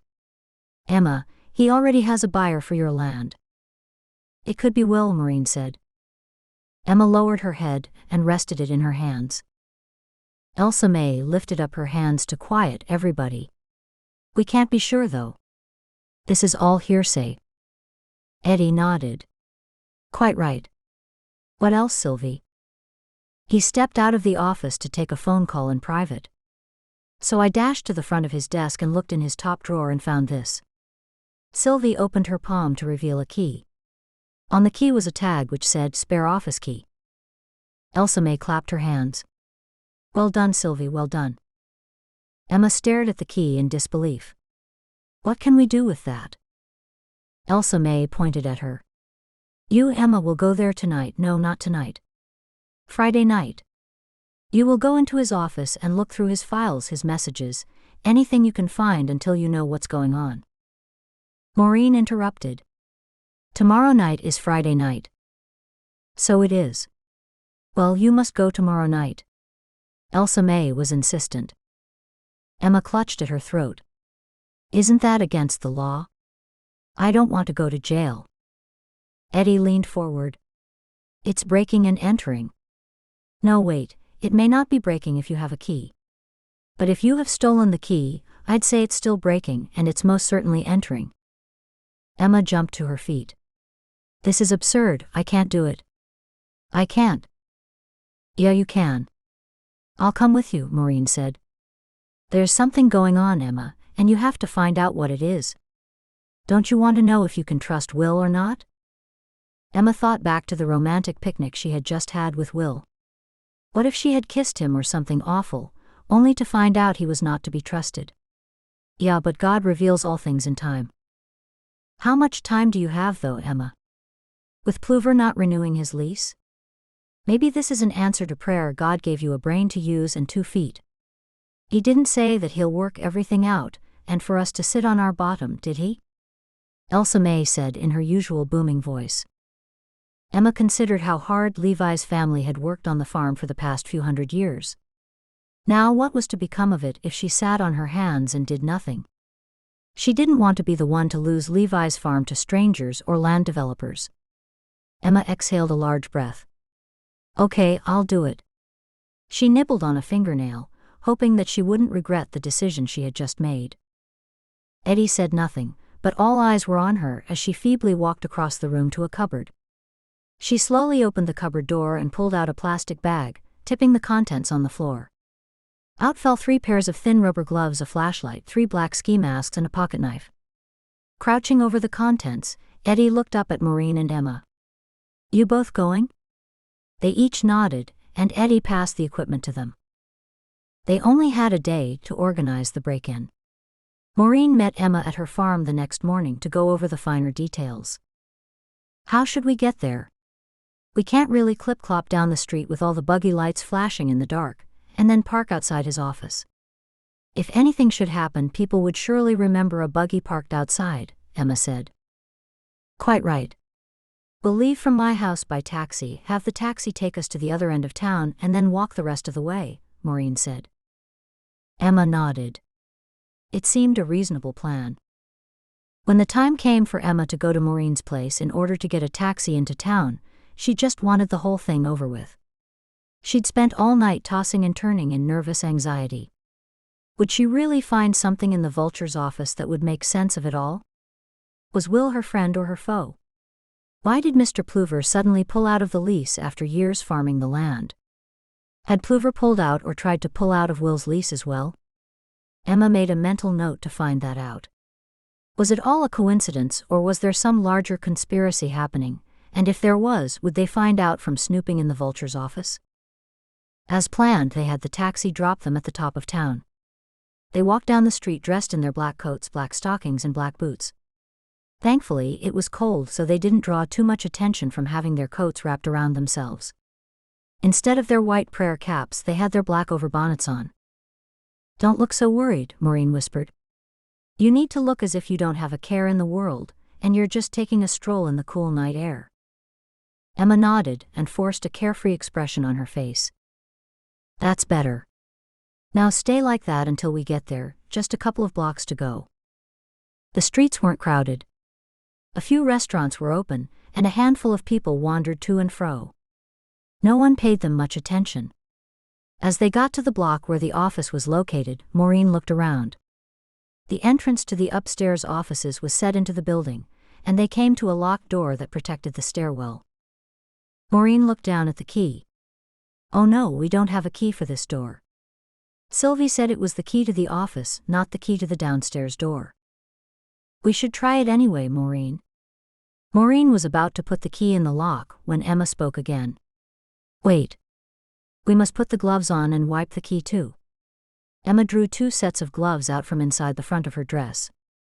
When they had both pulled them on, Maureen inserted the key in the lock and turned it.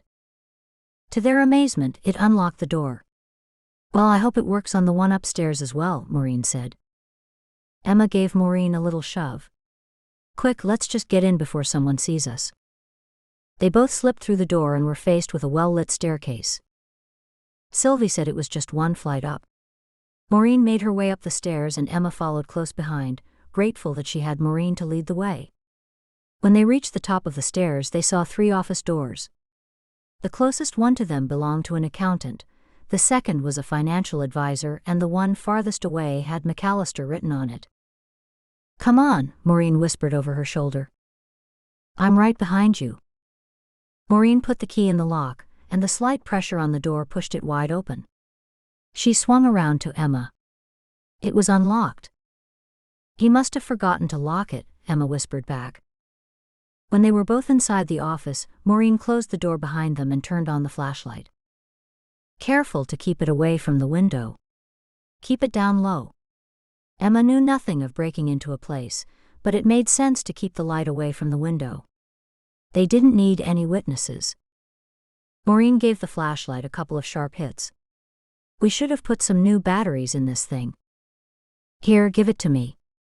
Emma wanted to read the papers that were sprawled across his desk. She picked up the first stack of papers stapled together, and Maureen peered over her shoulder. She read names on the paper out loud and then said, "I don't know these people, do you?" "Nay." Emma leaned over the desk and searched the papers some more. The name Levi Kurtzler caught her eye. She snatched up the paper. "Look, Maureen, Levi's name." Maureen leaned closer. "Looks like a contract for the sale of your land, but was the land in your name as well as Levi's?" "Yeah, Levi had the land put into my name as well as soon as we married." Maureen took the flashlight from her and had a closer look. "Weird. Anything else? Here, shine the light on this one, Emma instructed. Maureen shone the light on the papers, and they both looked at each other as soon as they saw the names, Emma and Levi Kurtzler. It looks like it's a contract for the sale of my land. Emma looked into Maureen's face. I never ordered a contract. Take it with you, and let's keep looking.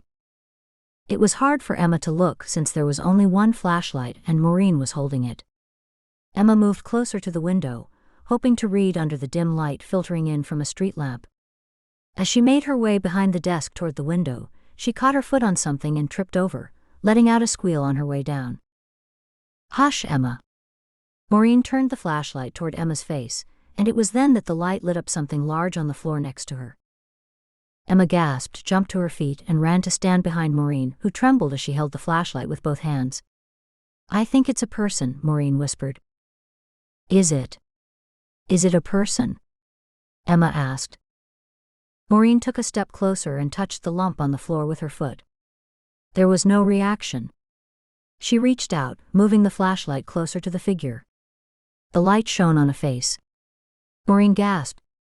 Yeah, it's a person, but I think they're dead. Chapter 7. And now abided faith, hope, charity, these three, but the greatest of these is charity. 1 Corinthians chapter 13 verse 13. Quick, Maureen, we have to check to see if he's still alive. Maureen was speechless and stood as still as a statue. Emma snatched the flashlight from Maureen's hands and shone the light on the face of the body once more, only to see that it was Henry Pluver. Through her plastic gloves she could tell that his neck had no pulse. She checked his wrist as well, although she imagined that the neck would be the better source of information.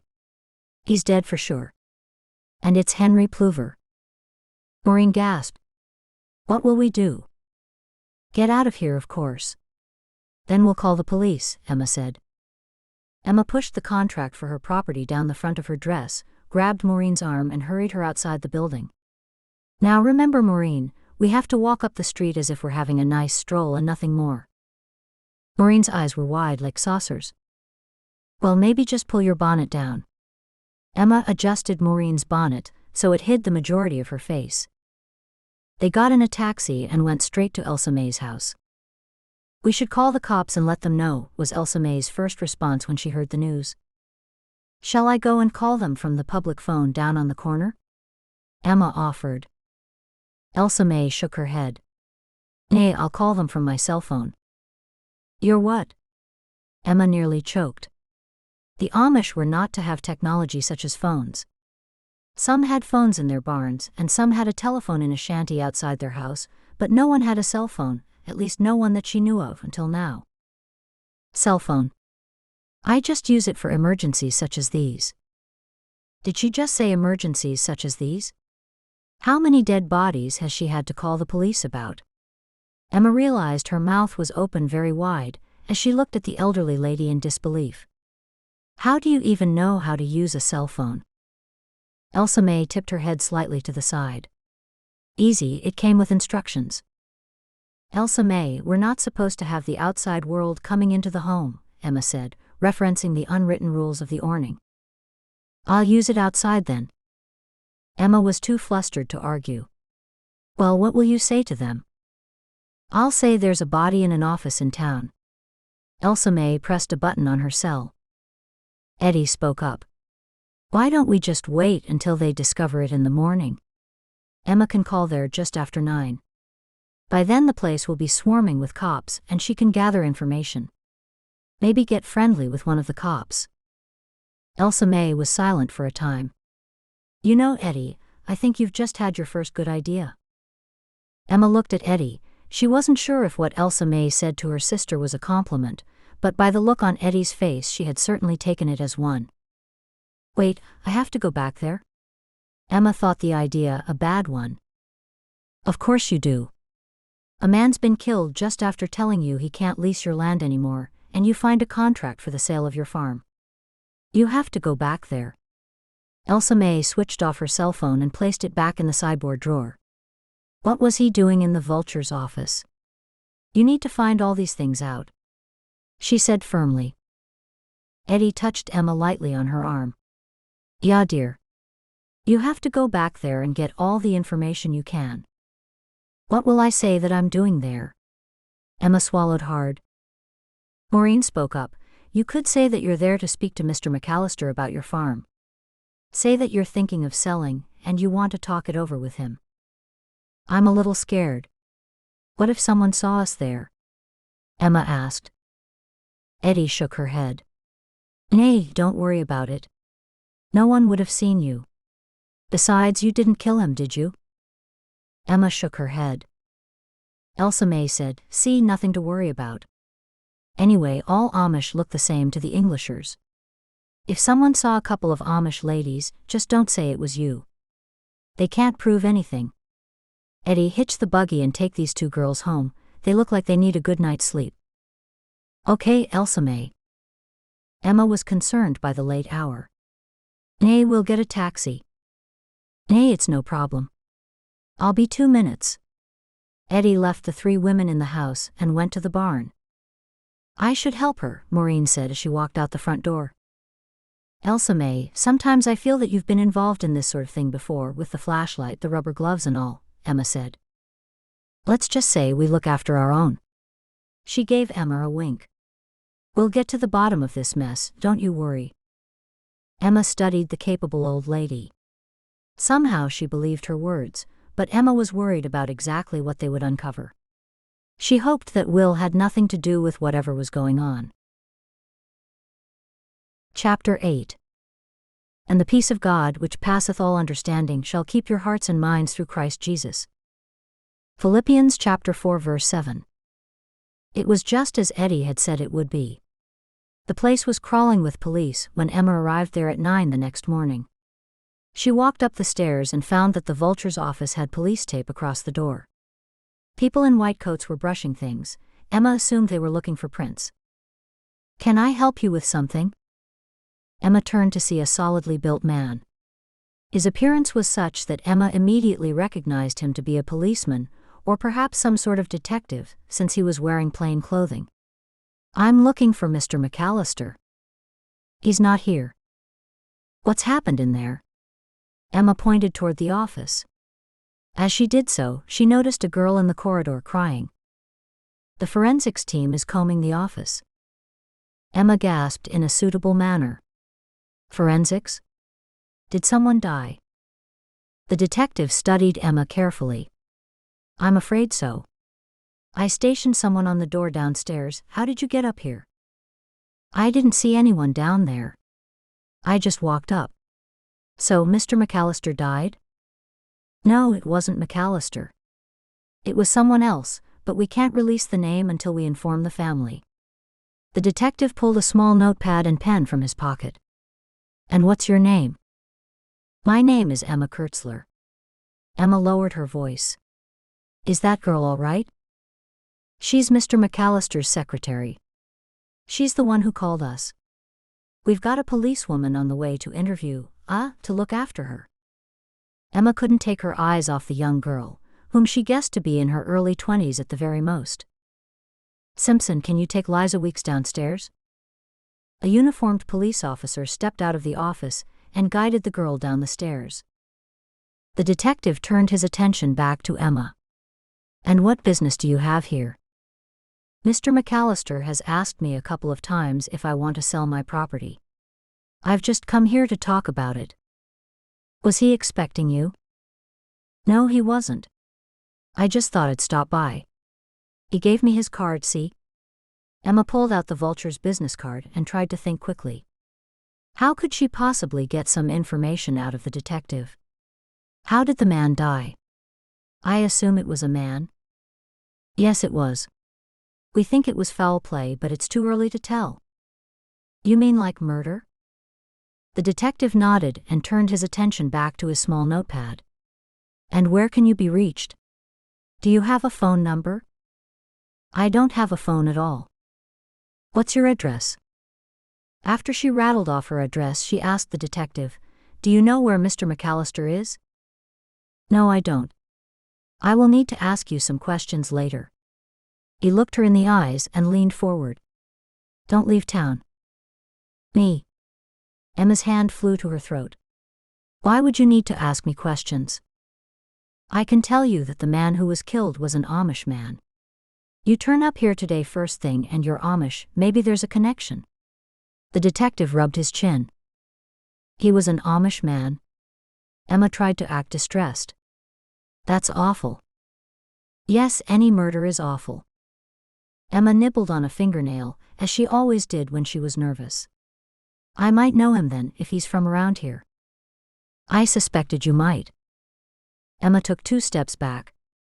Well, I'll leave you to it. The detective looked at his notepad and repeated her address. That's correct, she said before she turned and walked away. When she got out onto the sidewalk, she tried to steady her thumping heart. That had not gone very well. She was sure she was a suspect now from turning up like that first thing. Eddie would be upset to find out that her first good idea had not been a good idea at all. Emma went straight home without speaking to any of the widows. They hadn't exactly given her the best guidance, since she was now most likely the main suspect. As soon as Emma put her foot on her porch, she noticed that Will was walking down the road directly to her house. She waited for him. Hello, Will. Hi, Emma. You're out and about early this morning, aren't you? I've just been into town to McAllister's office, but I didn't see him because the police were there. Will stopped still. What for? It seems that someone was murdered in his office. Will scratched his chin. Who was it? They wouldn't tell me the name, but they did say it was an Amish man. Really? I wonder who it could have been. Murder, did you say? Yeah, they think it's murder, but the detective I was talking to said it was too early to know for sure. Let's sit in the kitchen. Once they were both seated at the kitchen table, Will spoke again. What did McAllister say about it? Like I said, I didn't see him. I don't know if the police even know where he is. The detective is coming here later to ask me some questions. Will reached out and grabbed Emma's hand. You. Why's he coming to ask you questions? Emma was a little shocked at his touch, but left her hand where it was. The man who was murdered was Amish and I went there this morning, so they think that there's a connection. He let go of her hand and threw back his head. Nonsense, there's hundreds of Amish in town every day. I suppose they have to follow every lead. Emma nibbled on her fingernail. That's nonsense. Will shook his head. Why did you go to see McAllister anyway? Have you changed your mind about selling? Nay, not really. I just wanted more information from him.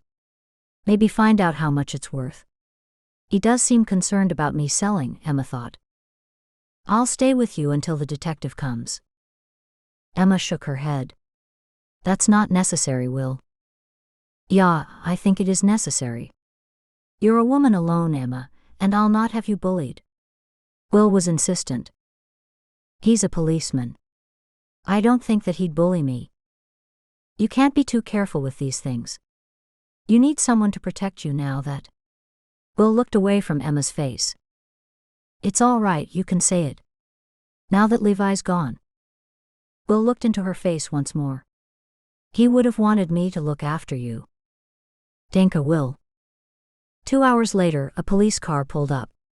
Emma hoped that no one in the community would see the police car in front of her house, otherwise she would have to answer too many questions. The detective got out of the car and looked up at Emma and Will, who were standing outside the front door. Emma noticed that there was a uniformed policeman in the driver's seat who stayed in the car. Hello, Mrs. Kurtzler. The detective looked up at Will. You Mr. Kurtzler? No, I'm not. Mr. Kurtzler is deceased. The detective stood in front of Will, and Emma noticed they were exactly the same height. Oh, I see. Then who would you be? The detective asked in an unpleasant, blunt tone. William Jacobson. I'm Mrs. Kurtzler's neighbor and good friend. Emma sensed tension between the two men. Come inside, Mr. O. I don't think I got your name this morning. It's Detective Crowley. Once they were inside, Emma showed him to the kitchen table so they could sit. Would you like a cup of tea, or a cup of coffee, perhaps? No. He looked at Will. Would you excuse us? I'd like to ask Mrs. Kurtzler some questions in private. Will pulled out a chair and sat at the table opposite the detective. No, if you don't mind, I'll stay. The detective clasped his hands on the table. It would be better if you didn't. Will leaned slightly toward the detective. It might be better if Mrs. Kurtzler got a lawyer, then you wouldn't get your answer straight away. If I stay, however, I'm sure Mrs. Kurtzler would agree to answer your questions right now. The two men continued to glare at each other. The detective was the first to look away. You can stay then, as long as you keep silent. The detective took a small notepad and pen out of his pocket. He noisily clicked the end of his pen and turned to look at Emma, who was rattling around making tea. I said no tea for me, Mrs. Kurtzler. I'm just getting some for myself and Will. I can still answer your questions while I'm making it. The detective sat with his back very straight and said, The man who was murdered was Henry Pluver. No, not Henry, boomed Will. The detective looked directly at Will. You know him? Yes, of course I do. I just saw him the other day. He leases my farm right next door, and he leases Mrs. Kurtzler's farm too. He does? The detective turned to Mrs. Kurtzler. Emma nodded. That's right. Oh, I need to sit. It's so unexpected. Emma abandoned the idea of making tea, and tried to look suitably shocked and shaken. Will scratched his head. I don't think we've ever had a murder within the community. Did Henry know Mr. McAllister? Emma hoped it was a good time for her to start asking questions. Maybe it was a good idea to have Will there after all. We'll know more of that soon. How long have you been widowed, Mrs. Kurtzler? Just weeks, Will answered on her behalf. I'm sorry to hear that. The detective's response showed no hint of sincerity. Emma looked into her lap and nodded slightly. The detective scratched something in his notepad while he asked, And how long has Mr. Pluver been leasing your farms? A good 5 years, I'd say. Emma got in quickly so Will wouldn't answer all the questions. The detective had come to speak to her after all, and Emma didn't want to annoy him further. She hoped that the policeman wouldn't ask whether Pluver was happy to continue leasing. Thankfully, he didn't. It would only look bad for her if he found out that Pluver didn't want to lease her land any longer. Maybe that would seem like a motive for doing away with him. Tell me, Detective Crowley, have you located Mr. McAllister yet? Emma wondered if she should tell him that she was there and she was the one to discover Pluver's body, but that would also implicate Maureen, and she was sure that Maureen would want to keep silent on the matter. Besides, it looked as though she was enough of a suspect already. It wouldn't look good that she had been untruthful from the start. Yes, we have. He arrived late to the office today. He couldn't believe what had happened. He said there was a key missing, a key from his drawer. Is he a suspect? Will asked. At this stage, Mr. Jacobson, everyone is a suspect. Surely Emma isn't a suspect? Will asked. Emma swallowed hard, but quickly hid her guilty expression as the detective swung around to face her. Where were you last night between 6 and 10 o'clock? She was with me, Will answered as quick as a flash. Emma felt her heart pump wildly, yet she had to maintain a cool exterior. Is that correct, Mrs. Kurtzler? Emma nodded and forced a smile. She wished Will hadn't said that. Emma was dragging too many people into this mess with her. First Maureen and now Will. That reminded her she had to get to Maureen fast to tell her, well, to tell all the widows about the detective and the fact that she was most likely a suspect. Is that a yes, Mrs. Kurtzler? He asked again, apparently waiting for a verbal response rather than a half-hearted nod. Yes. Emma hated to lie, but she had done no wrong, and for the purposes of the investigation she was innocent. Surely a small fib wouldn't affect the detective's work. She wasn't guilty after all. If the detective knew she and Maureen had found the body, it wouldn't help him in his investigation one little bit, since they didn't know who'd killed Pluver. As the detective left, Will and Emma stood on Emma's front porch and watched the police car speed up her driveway back to the main road. Will slapped his hands against his thighs. Looks like we've got another funeral to go to. Emma nodded and thought about Pluver's widow. She was a very disagreeable woman, and Emma was sure she'd never seen her smile, not once. Now she would have absolutely no reason to smile with her husband gone. "Will, why did you say that you were with me? I knew it wouldn't look good to say you were alone here in the house." "Why? I'm not guilty of anything." In the back of Emma's mind, she wondered if perhaps Will was giving himself an alibi by saying he was with her. "Nay, that's ridiculous, I'm getting too carried away," she thought. "Of course you're not, so what harm would it do for me to say that you were with me?" Emma nodded. "I suppose so. Danka. Once again, he's come to my rescue." "Are you okay, Emma?" Emma realized that she'd been staring off into the distance. She laughed a little. "Yeah, I'm okay. Lost in my own little world." Will put a warm, comforting hand on her shoulder. "Do you want me to stay a while?" Emma knew she was in dangerous territory, as his touch sent tingles throughout her body. "Nay, I think I might go and visit one of the girls." He then put his other hand on her shoulder and faced her directly. "I can drive you there. You look like you're a bit weary." She had to get away from him fast. She stepped back from his hands. "Nay, I'll go alone." "You stay here, I'll hitch the buggy for you." "Danka, Will." Emma smiled as she watched Will walk toward the barn. He was fine to look at, he was tall with wide shoulders and strong arms. She wondered whether the detective thought it odd that they were together so late at night, as Will had fibbed. Being an Englisher, he probably thought nothing of it. Her attention was taken again with Will's strong frame. "It's a wonder he's never married," she thought once more. Having Will do something simple as hitch her buggy felt good. It was nice to have a man around. Emma hoped that she wasn't doing the wrong thing in going straight to Maureen's house to fill her in on what had just happened with the detective. Surely the policeman wouldn't follow her or anything like that. She would likely notice someone following her anyway, because cars went much faster than the buggies. There she was, being too suspicious again. First she'd thought that Will was using her as an alibi, and now she thought herself so interesting to the detective that he would have her followed. Maybe, with all that was going on, she was losing her mind. She pulled up in the buggy outside Maureen's house and ran to the front door. As she put her hand up to knock, Maureen opened the door. "What happened?" "You look terrible," Maureen said. Chapter 9.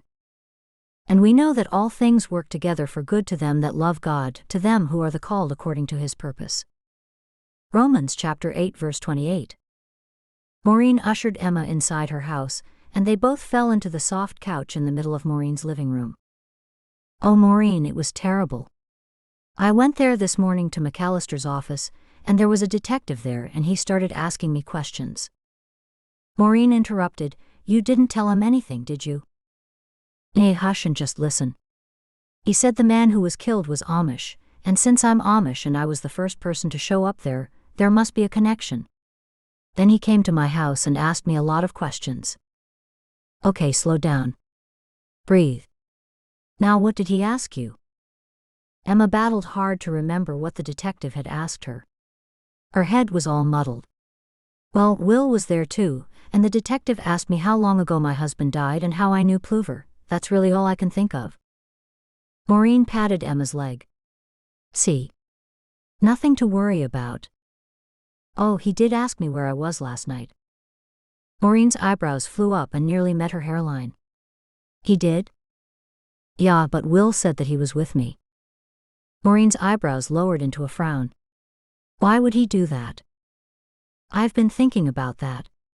I think it's because he knew I'm alone every night, and he wanted to give me an alibi." Maureen nodded and looked thoughtful. "Maybe." "Oh, it was awful. My heart was beating so fast the whole time he was there." "Did Will say anything else?" "Nay, not really. He doesn't suspect a thing. He did ask me what I was doing at McAllister's office this morning, and I just said that I wanted to know more, things like what my farm would be worth. He seemed to believe that." "That's good. Maureen, who do you think killed Pluver? Do you think they might try and kill me?" "I don't know. We have to find out who killed him and why. You should go and talk to the vulture and find out if he knew Pluver at all." Emma made a face. What makes you think that he'd tell me? Maureen shook her head a little. I don't know, but at this stage that's all we've got. Unless what? Unless you go and visit Mrs. Pluver. Emma squealed. Me? I don't even like the woman. Emma bit her lip. That had come out before she could think. She never liked to speak ill of people. I shouldn't have said that, but she always looks so disagreeable. I've never even seen her smile, she scares me a little. Maureen gave a little sound from the back of her throat. You don't have to be polite around me. I agree with you, she never looks happy. Emma put her hand on Maureen's arm. Why don't you come with me? Maureen covered her face with her hands. Oh, come on. Please, Maureen? Maureen chuckled. All right then. Emma pushed her head into the high back of the couch. So what kind of things can we find out from her? See if she knows the vulture, I guess. That would be the first thing. We'd have to wait a few days, wouldn't we? Should we wait until after the funeral to visit her? Most likely that would be best, but nay, we should go soon. We'll go first thing tomorrow, and maybe take Mrs. Pluver some fresh baked bread and some beef casserole. Good idea, Emma said. You bake the bread and I'll make the casserole. I've got some nice beef already. Now let's pick up Sylvie and we'll go to Eddie and Elsa May's house so we can tell everyone what's going on. After visiting with all the widows, Emma arrived home as the sun was going down. None of the ladies in the widows group had any better idea than the plan she and Maureen had come up with, to go and visit Mrs. Pluver. Emma would bake the fresh bread in the morning. Tonight she was too tired to do anything. Somehow Emma managed to get a little sleep and she had no bad dreams. She woke early, and as she waited for the bread to bake she heard someone at her door. Hello. She knew that the deep voice belonged to Will. Emma flung the door open. Come in, Will. Emma, I smelled the bread and came for breakfast. Emma laughed. Well, it'll be ready soon. I've baked a few loaves. I'm taking some over to Mrs. Pluver's house later today. I'm going there with Maureen. That's nice of you. Sit down and I'll make a pot of tea. When Will was comfortably seated at the table, Emma asked him, Tell me, Will, how long was your lease to Pluver? No idea. I'd have to look it up. It's a 5x5 lease, I know that much. We're into the second lot of 5 years, but I've no idea how far along it is. He leaned back in the chair. Why do you ask? Pluver told me the day before he died that he wanted out of the lease. Did you agree? Will asked. Apparently I had no choice. With Levi gone, that left Pluver with a loophole to get out of the contract. Emma shrugged her shoulders. I wonder what he was doing in McAllister's office, Will pondered. Emma remained silent, hoping to find out more about McAllister from Will. When Will offered no further information, Emma said, Did Pluver ever tell you that he didn't want to farm your land anymore? Nay, but he was still on the lease. I'm pretty certain it goes for quite a while. He made no mention of wanting to end the lease. I would have let him out of it if he didn't want to farm the land any longer. He was the one who wanted the papers drawn up rather than a handshake agreement so that he could be secure in his farming. I guess that's understandable. Emma could be silent no longer about seeing Will with the vulture. Will, I have to tell you that I saw you with the vulture the other day. Will looked confused. Really, where? I saw the two of you talking, and then I saw you having lunch together. You looked pretty cozy. I didn't see you anywhere, he replied. Anyway, I asked him to keep away from you. Then I thought I'd make friends with him, in an effort to have him keep his distance. Will looked at her. You do believe me, don't you? What other business would I have with the man? He did agree to stay away from you, we even shook hands on it. Emma pursed her lips. Did he say anything to you? About what? Well, what did you talk about? Emma asked. He wants to buy up a lot of land. He even asked me if I wanted to sell. Emma poured the hot water over the tea leaves in the pot. Is he buying it for himself, or is he acting as an agent for someone? I'm not sure. The way he spoke, I would think that he was buying the land for himself. I couldn't say for sure, but he is a realtor. Will fixed his gaze intently on her. Emma, you don't think I'm deceiving you in any way, do you? Emma placed the teacups on the table. So many things have happened in such a short space of time. I guess I don't know whether I'm coming or going sometimes. I just want to feel safe again. She slumped into one of her kitchen chairs. Will moved to sit beside her and reached out his hand. Emma knew it was a friendly gesture, not a romantic one, so she placed her hand in his. I'll always be here to look after you, Emma. That's exactly what Levi used to say to me, but he isn't here now. Levi had left her alone. Whether he'd wanted to or not, he'd left her alone. Will suddenly looked up. Smells like the bread's ready. Oh goodness me. Emma jumped up. Just as well you said something or it might have burned. Emma wrapped her hands in dish towels and pulled the loaves of bread out of the oven. Will sniffed the air. And they smell great, don't they? They smell delicious. I'll cut you some pieces. I'll do it. Will rose to his feet, took the large bread knife out of the drawer and sliced up the loaf. As they sat and ate warm bread and butter together, Emma found it comforting to have a man in her kitchen sitting and speaking with her. The sound of Maureen's buggy pulling up out the front disturbed the two of them. Will jumped up and looked out the window. It's Maureen. I'll be on my way then. Danke for the fresh bread. She followed Will to the front door and said goodbye before calling out to Maureen. Won't be a moment.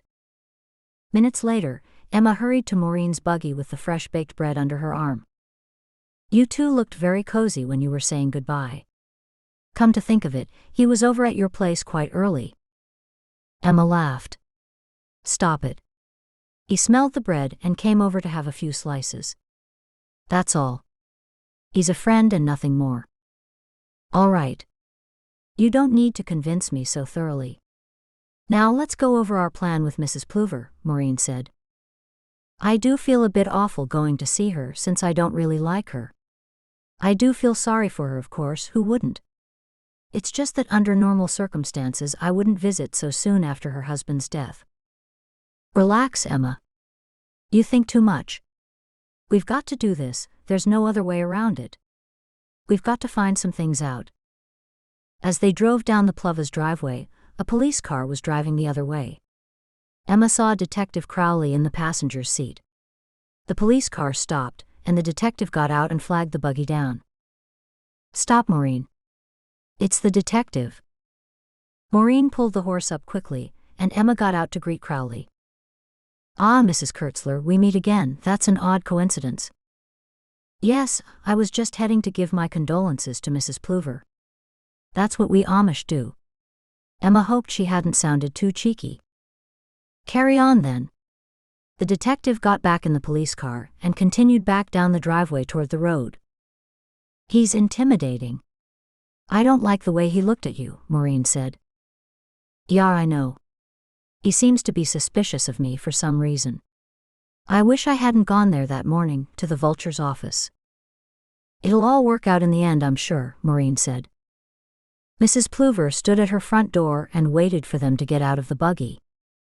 Maureen was the first to speak to Mrs. Pluver as they walked toward her. We're so sorry to hear the news, Ethel.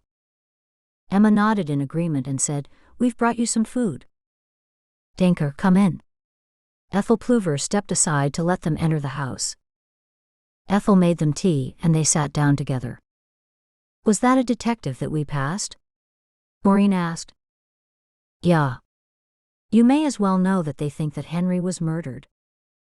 Maureen and Emma kept silent. I suppose you've heard the talk already? Ethel asked. Both women nodded and Emma said, I'm afraid I found out fairly early on. I went to McAllister's office early that morning to talk to him. The police were there. I see. Ethel dropped her gaze away from the ladies. Did your husband tell you that he didn't want to lease my farm anymore? Ethel turned to Emma. Nay, he didn't tell me anything about his dealings. When did he tell you that? It was about a week ago. Ethel Pluver looked into her tea, and then set the teacup back on the table. He was acting quite strangely, but I thought nothing of it. Maureen cleared her throat. Do you know Mr. McAllister? Nay, I don't know him at all. Maureen and Emma exchanged looks without Ethel Pluver seeing them. They knew they had asked enough questions. They stayed a little longer talking with her and made sure she had all that she needed. Just before they left, the bishop and his wife arrived to visit. On the way back to Emma's home, Maureen said, So what do you make of it all? Emma replied, She said that Henry was acting funny. Strange is the word she used, I think. I wonder what that was about. Maureen said, Mrs. Pluver doesn't know McAllister, but obviously Henry Pluver knew him, or why would he be at his office? Chapter 10. Ask and it shall be given you, seek and ye shall find, knock and it shall be opened unto you. Matthew chapter 7 verse 7. Maureen came to get Emma to take her to Mr. Pluver's funeral. They were silent for a while as they traveled in the buggy before Maureen said, I heard whispers that Mrs. Pluver was being unfaithful. Emma laughed. She thought that Maureen was telling her a joke. When Maureen didn't join in with her laughter, Emma turned to see a serious look on her face. You can't be serious.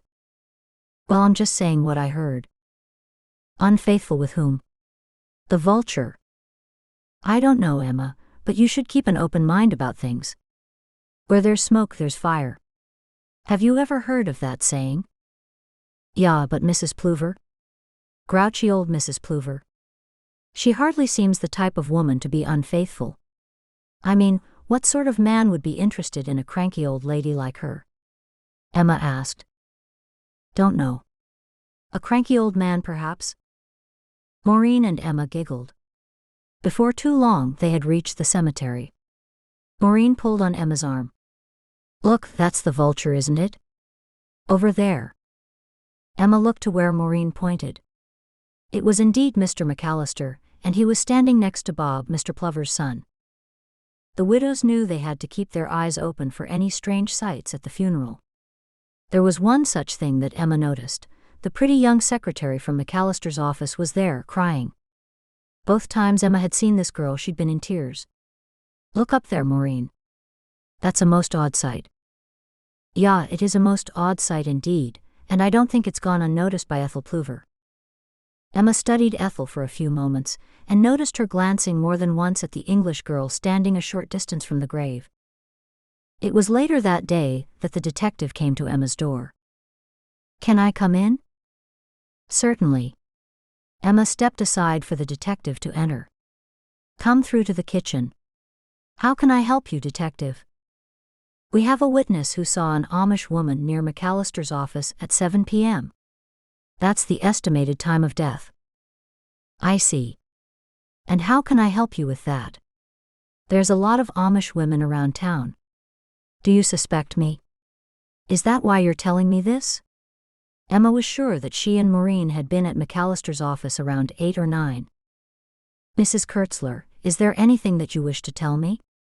If you cooperate, things will go better for you. Emma gasped and looked at the detective in horror. I didn't do anything, Detective Crowley, and I would never kill anyone. Emma frowned at the nerve of the man accusing her of something so horrendous. You were annoyed that Mr. Pluver no longer wanted to lease your land. Emma wondered how he knew that. She didn't remember telling him anything of the sort. It's true, he didn't want to lease the land anymore, but I wouldn't have killed the man because of it. I can't even kill a fly on a hot summer's day. Do you have any suspects besides me, I mean? I know that he was killed around 7, and there was an Amish woman seen there at around that time. McAllister said there was a key missing from his office.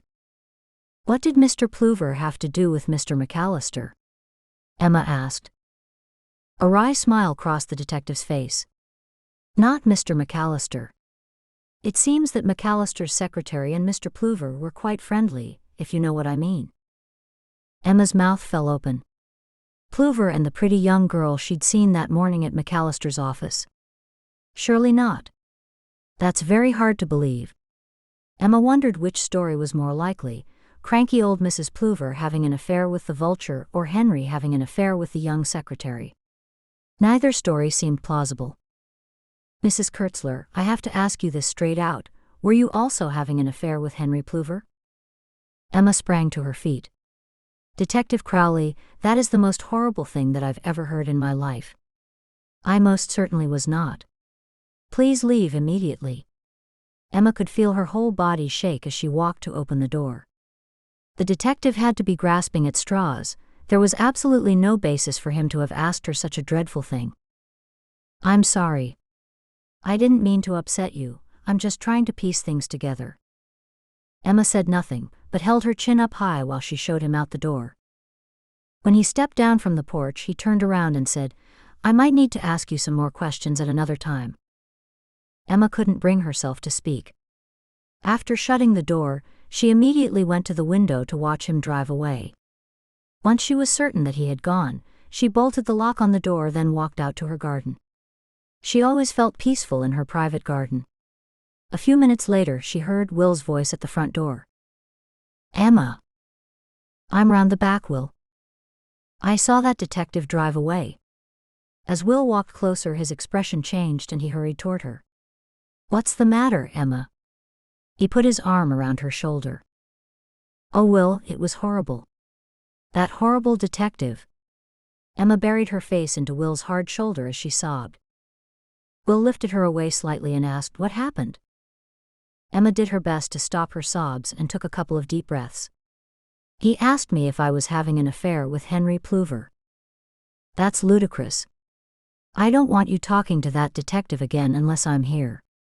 Will pulled her toward him and placed his muscled arms around her. Emma let out all her bottled-up emotions and sobbed some more. She was sure she was crying against him for 3 whole minutes before she stopped. When her sobs turned into sniffles, Will offered her his large white handkerchief. She managed to smile a little. Danka. She wiped her face and noticed that she had made his shirt wet. Look what I've done to your shirt. Will looked down at himself. That's the least of our worries. I suppose so. Emma's voice croaked. Will, can you take me to Elsa May and Eddie's house? Will looked down at her and frowned. Really? Why would you want to go there? I just want to speak to them, and I'm sure they can bring me home later. Emma knew that she was in no state to drive a buggy. Of course I'll take you there. Chapter 11. The name of the Lord is a strong tower, the righteous runneth into it and is safe. Proverbs chapter 18 verse 10. As soon as Emma arrived at Elsa May's and informed her of the latest news, Elsa May gathered Maureen and Sylvie for an emergency meeting. When they arrived, Emma explained to the widows what she'd learned, all of them except for Eddie, who was in town on an information-gathering expedition. Emma finished by saying, So I can't work out which of the stories is true, if any of them are true at all. Elsa May bustled over to a drawer in her sideboard and took out a notepad. Let's see what we know so far. Pluver is dead. He may or may not have been having an affair with McAllister's secretary. Mrs. Pluver may or may not have been having an affair with McAllister. Sylvie laughed, then swallowed her laughter as Elsa May glared at her. Maureen spoke up. So what would the motive be to kill Pluver? Elsa May looked at her pad as she wrote. Well, Emma's just told us that the detective has a witness placing an Amish woman around the scene of the crime at approximately 6, or was it 7? Just around the building. I don't know if she was seen entering or leaving or anything like that, Emma added. Nevertheless, we're just going on the information we have at hand. If Pluver was having an affair and Mrs. Pluver found out, she would be none too happy about it, Elsa May said. That's right, Sylvie agreed. We all know that mostly people are killed over money or love. Emma noticed that the ladies all nodded. That was something she'd never given much thought to, the main reasons for murder. Elsa May continued, Now if Mrs. Pluver was having an affair with the vulture and Mr. Pluver found out, he would be none too happy. But Sylvie held up her hand. What does it have to do with Pluver telling Emma he can't lease her land anymore? And what about Bob Pluver's son? Maybe he did it so he could inherit his father's business. From what I hear, they don't get along at all. Bob Pluver had always made Emma feel uneasy. Maybe he was capable of killing someone, even his own father. He always seemed to be skulking around, and he never looked anyone directly in the eyes. In her mind, that had always been a sign that someone couldn't be trusted. Elsa May said, "But why was Plover killed in McAllister's office?" Sylvie pushed out her lips. "That has to be the key to the whole thing. The reason that Plover was in the office. Maybe that was his meeting place with the secretary," Maureen said. "It's unlikely that McAllister would kill someone in his own office. He would surely come under suspicion," Emma said. There was silence for a while until Maureen said, "What about Will?" Emma turned to look at Maureen. "What about him? Why was he speaking to the vulture that time, acting all friendly and having lunch with him?" Emma felt all eyes on her. "He said he was trying to get the vulture to be nice to me." "What? Do you think Will might have killed Plover?" Emma suddenly realized that Will would also be disadvantaged by Plover's death, unless Bob was prepared to take over all his father's leases. She hadn't even stopped to give a thought to the fact that Plover leased Will's land as well. Surely that meant that Will was not a suspect. Maureen grabbed Emma's arm. "Emma, do you still have that contract of sale that you took from Plover's office?" "Yeah, I do, but I haven't even thought to look at it with everything that's gone on." "Let's all go to your house now and take a look at that contract," Maureen said. Everyone squeezed into Maureen's buggy. Once they arrived at Emma's house, Emma took the contract from her kitchen drawer. Her eyes scanned the page until she saw the name of the potential buyer, Henry Plover. She threw the contract onto the table. "It's Henry. He's the one who wanted to buy my land." "So Henry does know McAllister?" Elsa May said. Maureen said, "Seems like Plover was trying to buy some cheap land." "He probably thought that he would get it cheap because of what happened with Levi," Sylvie added. "We're no closer to finding out who killed Plover though," Emma said.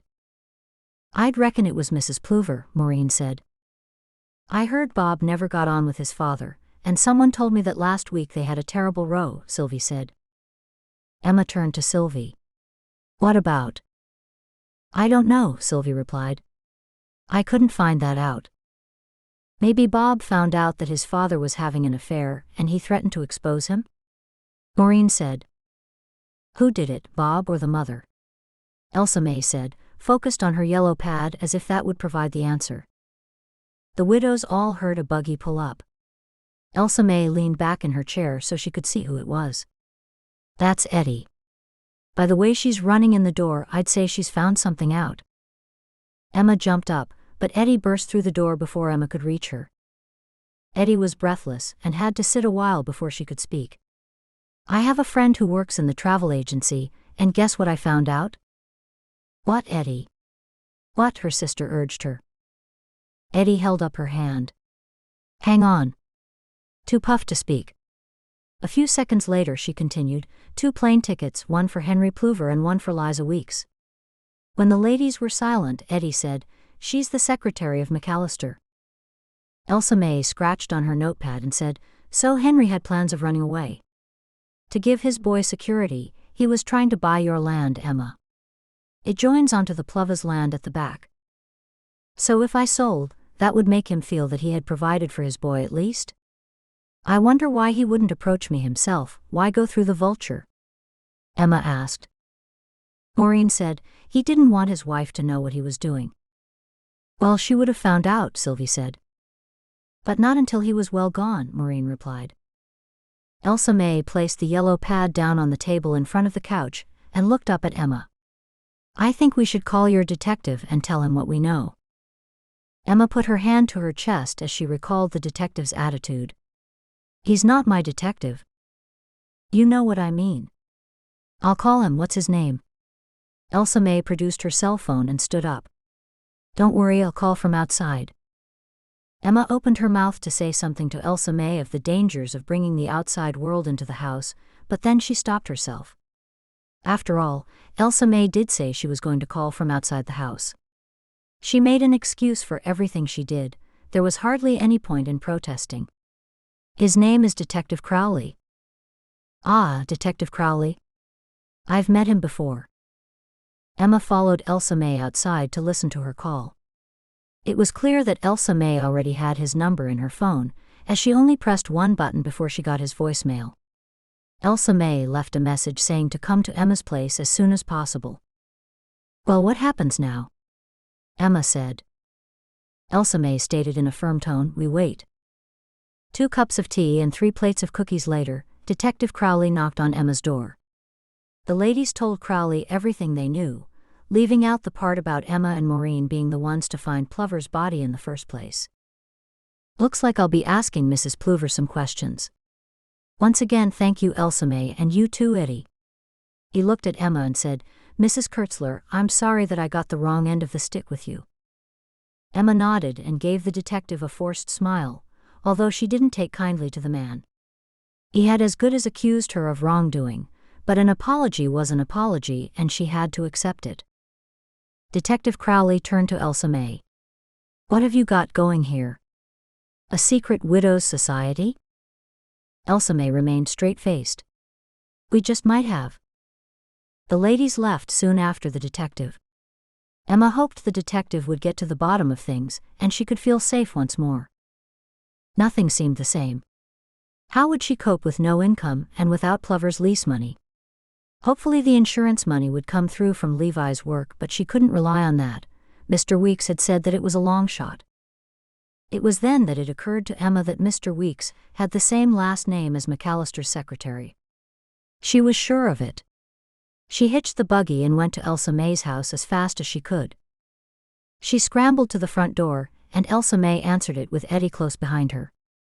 Elsa May. What was the name of McAllister's secretary again? "Come in, Emma." Elsa May scrambled through her notes. "Liza Weeks." "Levi's boss's name is Devin Weeks. I wonder if they're related?" Emma asked. "There's one way to find out." Eddie walked over to the same cabinet where she stored the rubber gloves and pulled out the cell phone.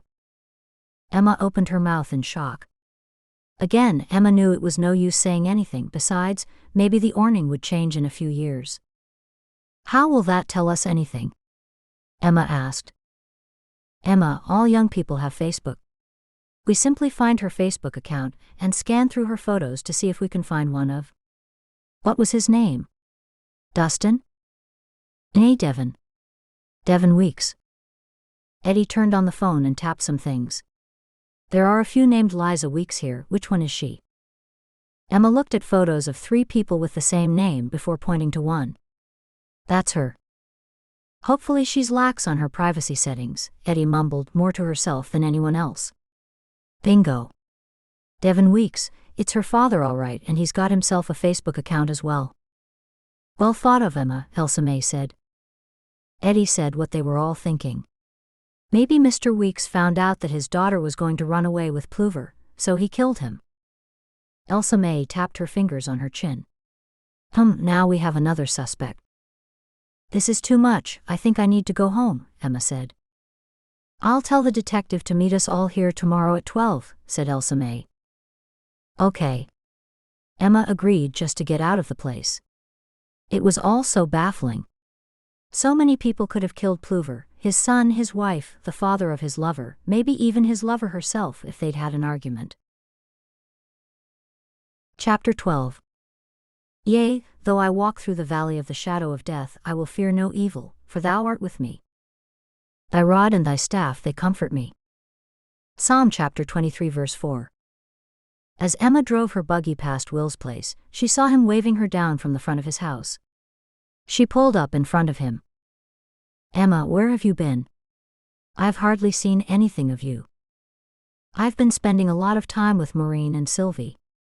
Emma was sure that sounded more believable than spending time with the 2 elderly widows. "Have dinner with me tonight." "I'm too tired to go anywhere. I just want an early night." "I'm sorry, Will, some other time." "I've already cooked chicken and vegetables. Besides, it will save you having to cook, and you can leave straight after you eat to get an early night. I'll even walk you home." Emma knew she didn't have anything ready for dinner, but she had all that food there that the bishop's wife had left her. All she had to do was heat it up. Danka, that would be good. She decided to accept his invitation, so she wouldn't have to heat up food or clean the dishes afterwards. "Come over whenever you're ready." Emma noticed some wood he was working with. What have you got there? I'm working on an invention. It's a new plow. I'll see you soon then. Emma smiled and moved her horse on toward home. Will was always working on some new gadget or other. She knew better than to ask too many questions. He got rather enthused when he had a project, and she wanted to get home before dark rather than listen to a long tale about the new plow. After dinner that night they sat on Will's porch. What's the matter with you lately? You seem so worried. Is everything all right? Will asked her. Levi's just died, I'm allowed to grieve, aren't I? Emma fiddled with the strings of her prayer cap. Will pushed his fingers through his dark hair. I'm sorry, of course you're allowed to. I just meant that you seem to be worried about something else. Am I right? I'm a bit worried about the farm. I'll have to find someone else to lease it, I suppose. Well, you'll find someone. There's a handful of men I can think of who'd most likely lease it from you. The Amish are always looking for farmland, you know that. Emma nodded. Anything else? Emma looked up across the darkness of the fields in front of her. I'm worried about who murdered Henry Pluver. Emma, you can't spend the rest of your days worrying about things. Emma looked into Will's eyes. He never seemed bothered by much at all. If he had any advice for her, she would like to hear it. How can I spend the rest of my days, Will? Spend them with me as my wife. Emma laughed a little and put her fingertips to her mouth to stifle her giggles. I'm serious, Emma. I want to look after you and protect you from harm. Emma didn't know if he loved her or just wanted to look after her. She wouldn't marry again unless it was for love. Danka for your offer, Will. What followed between the two of them was an awkward silence. Emma considered it best to go home. Will walked her the 5 minutes to her house. As Emma lay in bed that night, she considered Will's offer. What was to become of her, all alone? Sure, Maureen and Sylvie were young and alone, but were they happy? What better man would there be for her in the whole community than Will? Maybe she should seriously consider his offer, even if he were not in love with her. She could see herself falling for him, but did he feel the same? If he were in love with her, surely he would have said as much. Emma closed her eyes. She felt she'd been on a very fast horse for a very long time, and she wanted to get off and just have a quiet, normal life without worrying about who had killed Pluver and why. When Emma woke up the next morning, she decided to pay Mr. Weeks a visit at his work before she met with the widows at Elsa May and Eddie's place. She knew that he worked out of a van at one of his construction sites. The van had been converted into a high-tech office. She had the taxi drive her straight to the site, which was deserted except for Mr. Weeks' car parked near his office. She walked up to the van and knocked on the door. Mr. Weeks pushed the door open. Mrs. Kurtzler, come inside. Hello, Mr. Weeks. I hope you don't mind me calling in on you unexpectedly. Mr. Weeks shuffled the papers that were on his desk into a drawer. Not at all. What can I do for you? Have you come to find out about the insurance claim? Well, not really. I came to find out about your daughter. Mr. Weeks sat down in his chair. He motioned for Emma to sit in the other chair. What about my daughter? Is Liza Weeks your daughter? Yes, she is. Did you know about the rumors regarding Liza and Mr. Pluver? Come for a walk with me, Mrs. Kurtzler. At her question, Mr. Weeks' face had contorted into someone whom she didn't recognize. She was scared to go for a walk with him, but she needed some more information. Mr. Weeks pointed to the door, and Emma turned and stepped through with Mr. Weeks close behind her. Your husband was a valued employee, he said to her. Yes, he was a hard worker. Mr. Weeks pointed to the building that was not yet complete. This is not the building your husband fell from. Emma nodded as she looked up at the unfinished building. She hadn't wanted to know any details. Let me show you the view as we talk. Emma followed Mr. Weeks into an elevator at the side of the building. I'm a little afraid of heights. She looked at the small elevator. And closed-in spaces. It's a lovely view from the top. I'd like to show it to you. It's quite safe, The other side has a viewing platform where we take potential buyers." Emma hesitated at the door. Mr. Weeks added, "It's past all safety regulations." Emma stepped into the elevator. Maybe there were private papers that he didn't want me to see in his office, and he might feel better walking and talking at the same time, she thought. As they rode in the elevator, Mr. Weeks said, "I know that my daughter was set to run away with that old man." "You knew?" The elevator stopped, and Mr. Weeks held the door for Emma to step through. Once she was out of the elevator, she turned and waited for Mr. Weeks to answer. He nodded. "I wouldn't let that happen. I knew she was slipping away at night to see someone. I had her followed, and she was going to your property, to the barn at the end of your farm."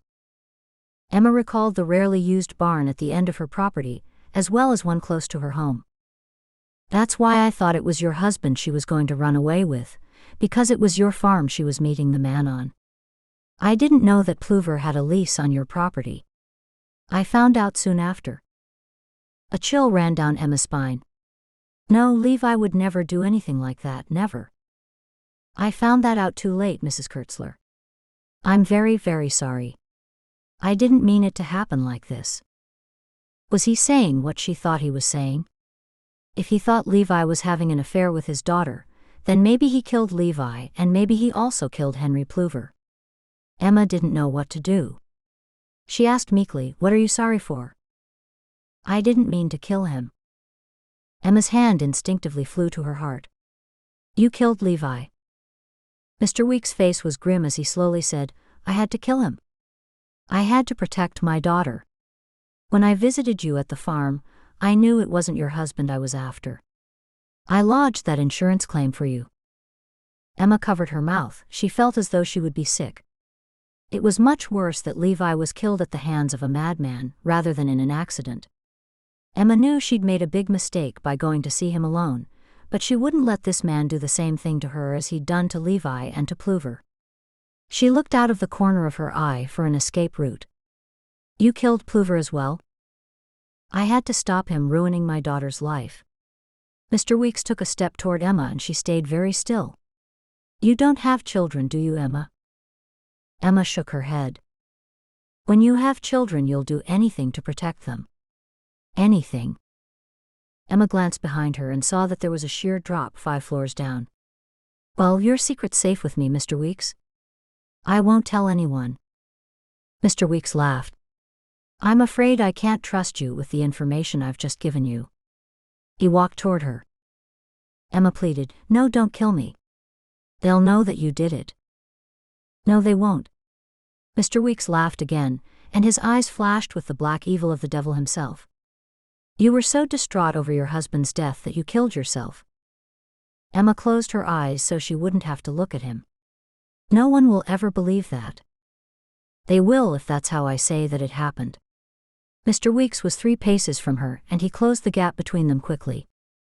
His face turned white and his hands shook as he stretched them out towards her. There was nowhere for her to go, and nothing she could use to defend herself. Emma sank to the floor and closed her eyes. She prayed she didn't want to die, not here, not like this. Chapter 13. But without faith it is impossible to please him, for he that cometh to God must believe that he is, and that he is a rewarder of them that diligently seek him. Hebrews chapter 11 verse 6. Weeks, put your arms in the air. A voice boomed through a microphone. Emma opened one eye and saw Mr. Weeks had his hands in the air. She closed her eyes and continued to pray. The voice boomed again. "Step away from the lady. Make one false move and we'll shoot." Mr. Weeks took a step away from her. Sirens of police cars sounded. There would have been at least 2, maybe 3.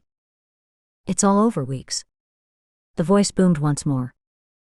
Emma opened one eye just slightly to see Mr. Weeks lowering his arms and taking a step toward her.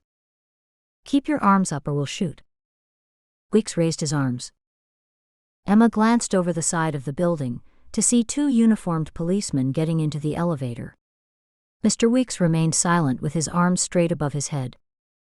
Emma must have blacked out for a moment, because when she next opened her eyes she saw Mr. Weeks being handcuffed by 2 police officers.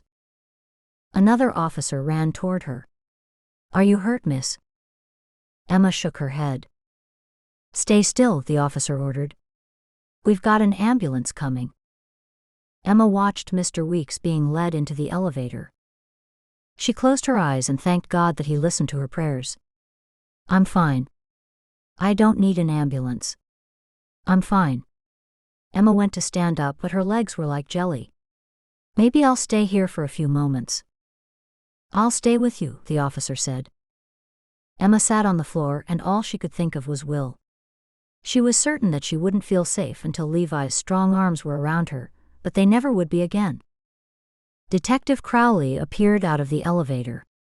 He walked over to Emma while shaking his head at her. What did you think you were doing? You nearly got yourself killed. She was still slumped on the ground. I didn't know he was a murderer. I was just going to ask him a few questions. Emma heard her voice, and it didn't sound like her own. It was much more high-pitched than normal. Well, you're very lucky. When you didn't turn up at Elsa May's place, she thought you might have done something silly. Eddie and Elsa May figured out what happened. They went to find you when you didn't show. They then called me and told me what their suspicions were. I'm so pleased they did. They do have their ways about them. Let's get you out of here. Are you okay to move? I'm okay. Emma got to her feet, and then rode down in the elevator with Detective Crowley. She had nearly gotten killed, murdered. Nothing seemed real to her anymore. The paramedics arrived on the scene quickly afterward. She was given the all-clear from the medical staff, but was told to rest. Crowley had a policewoman take Emma home. When Emma opened her front door, she was never more pleased to be there. She sat on her couch, wrapped herself in a blanket, and waited for Will. She knew it wouldn't take him long to get there to find out why a police car had just been there. Emma! Will burst through the door without knocking. Come in. Will sat next to her and asked all the questions that Emma knew that he would. She answered them all, leaving out the part about nearly being murdered. He didn't need to worry about her any more than he already did. Emma, you can never do anything silly like that again. He moved closer and put his arm around her. You should never have gone there. He pulled her toward himself, and she rested her head on his shoulder. Do you want me to get you anything? Some tea or some soup? Nay, I couldn't have one thing. Emma sighed. But perhaps you could drive me to Elsa May and Eddie's house tomorrow. Of course. It was 11 in the morning when Emma arrived at Elsa May and Eddie's place. Eddie phoned Sylvie and Maureen, and it didn't take them long to show up. The group was finally assembled, and each woman hugged Emma tightly and made a fuss over her.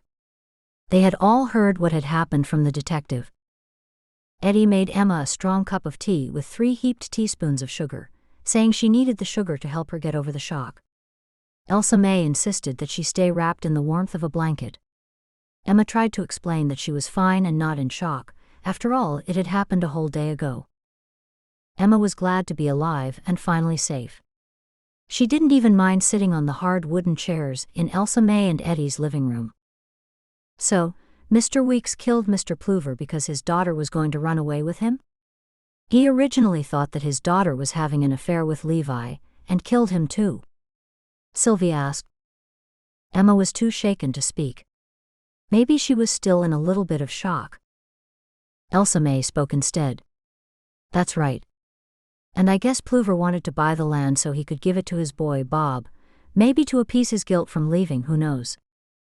Emma's thoughts turned to Will. She hadn't given him all the information.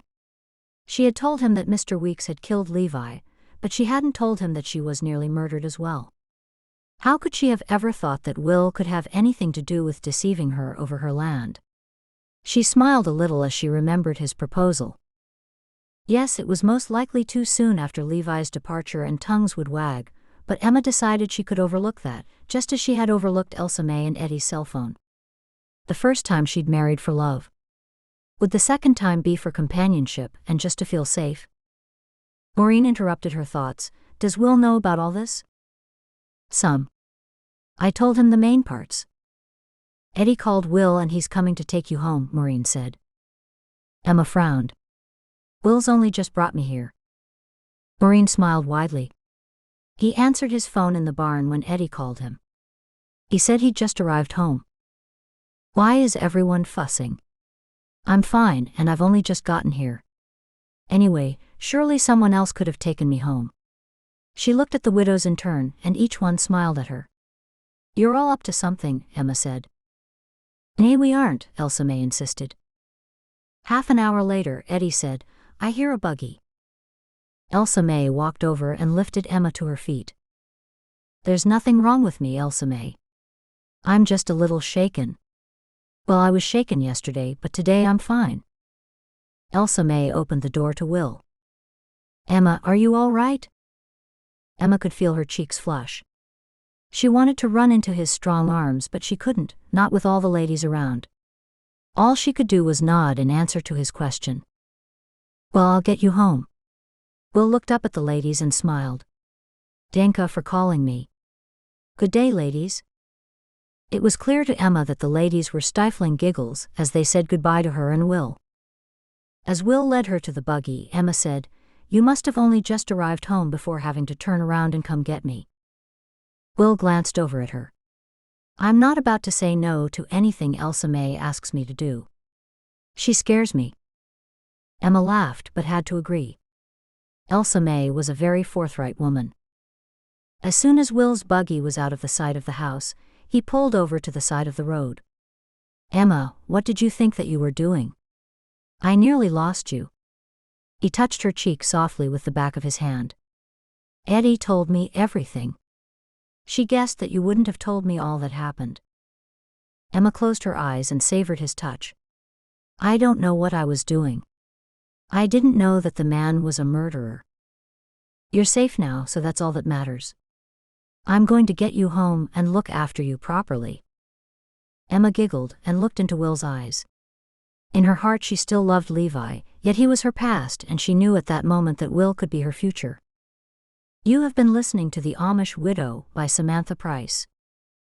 The next book in the Amish Secret Widows Society series is Book 2, Hidden.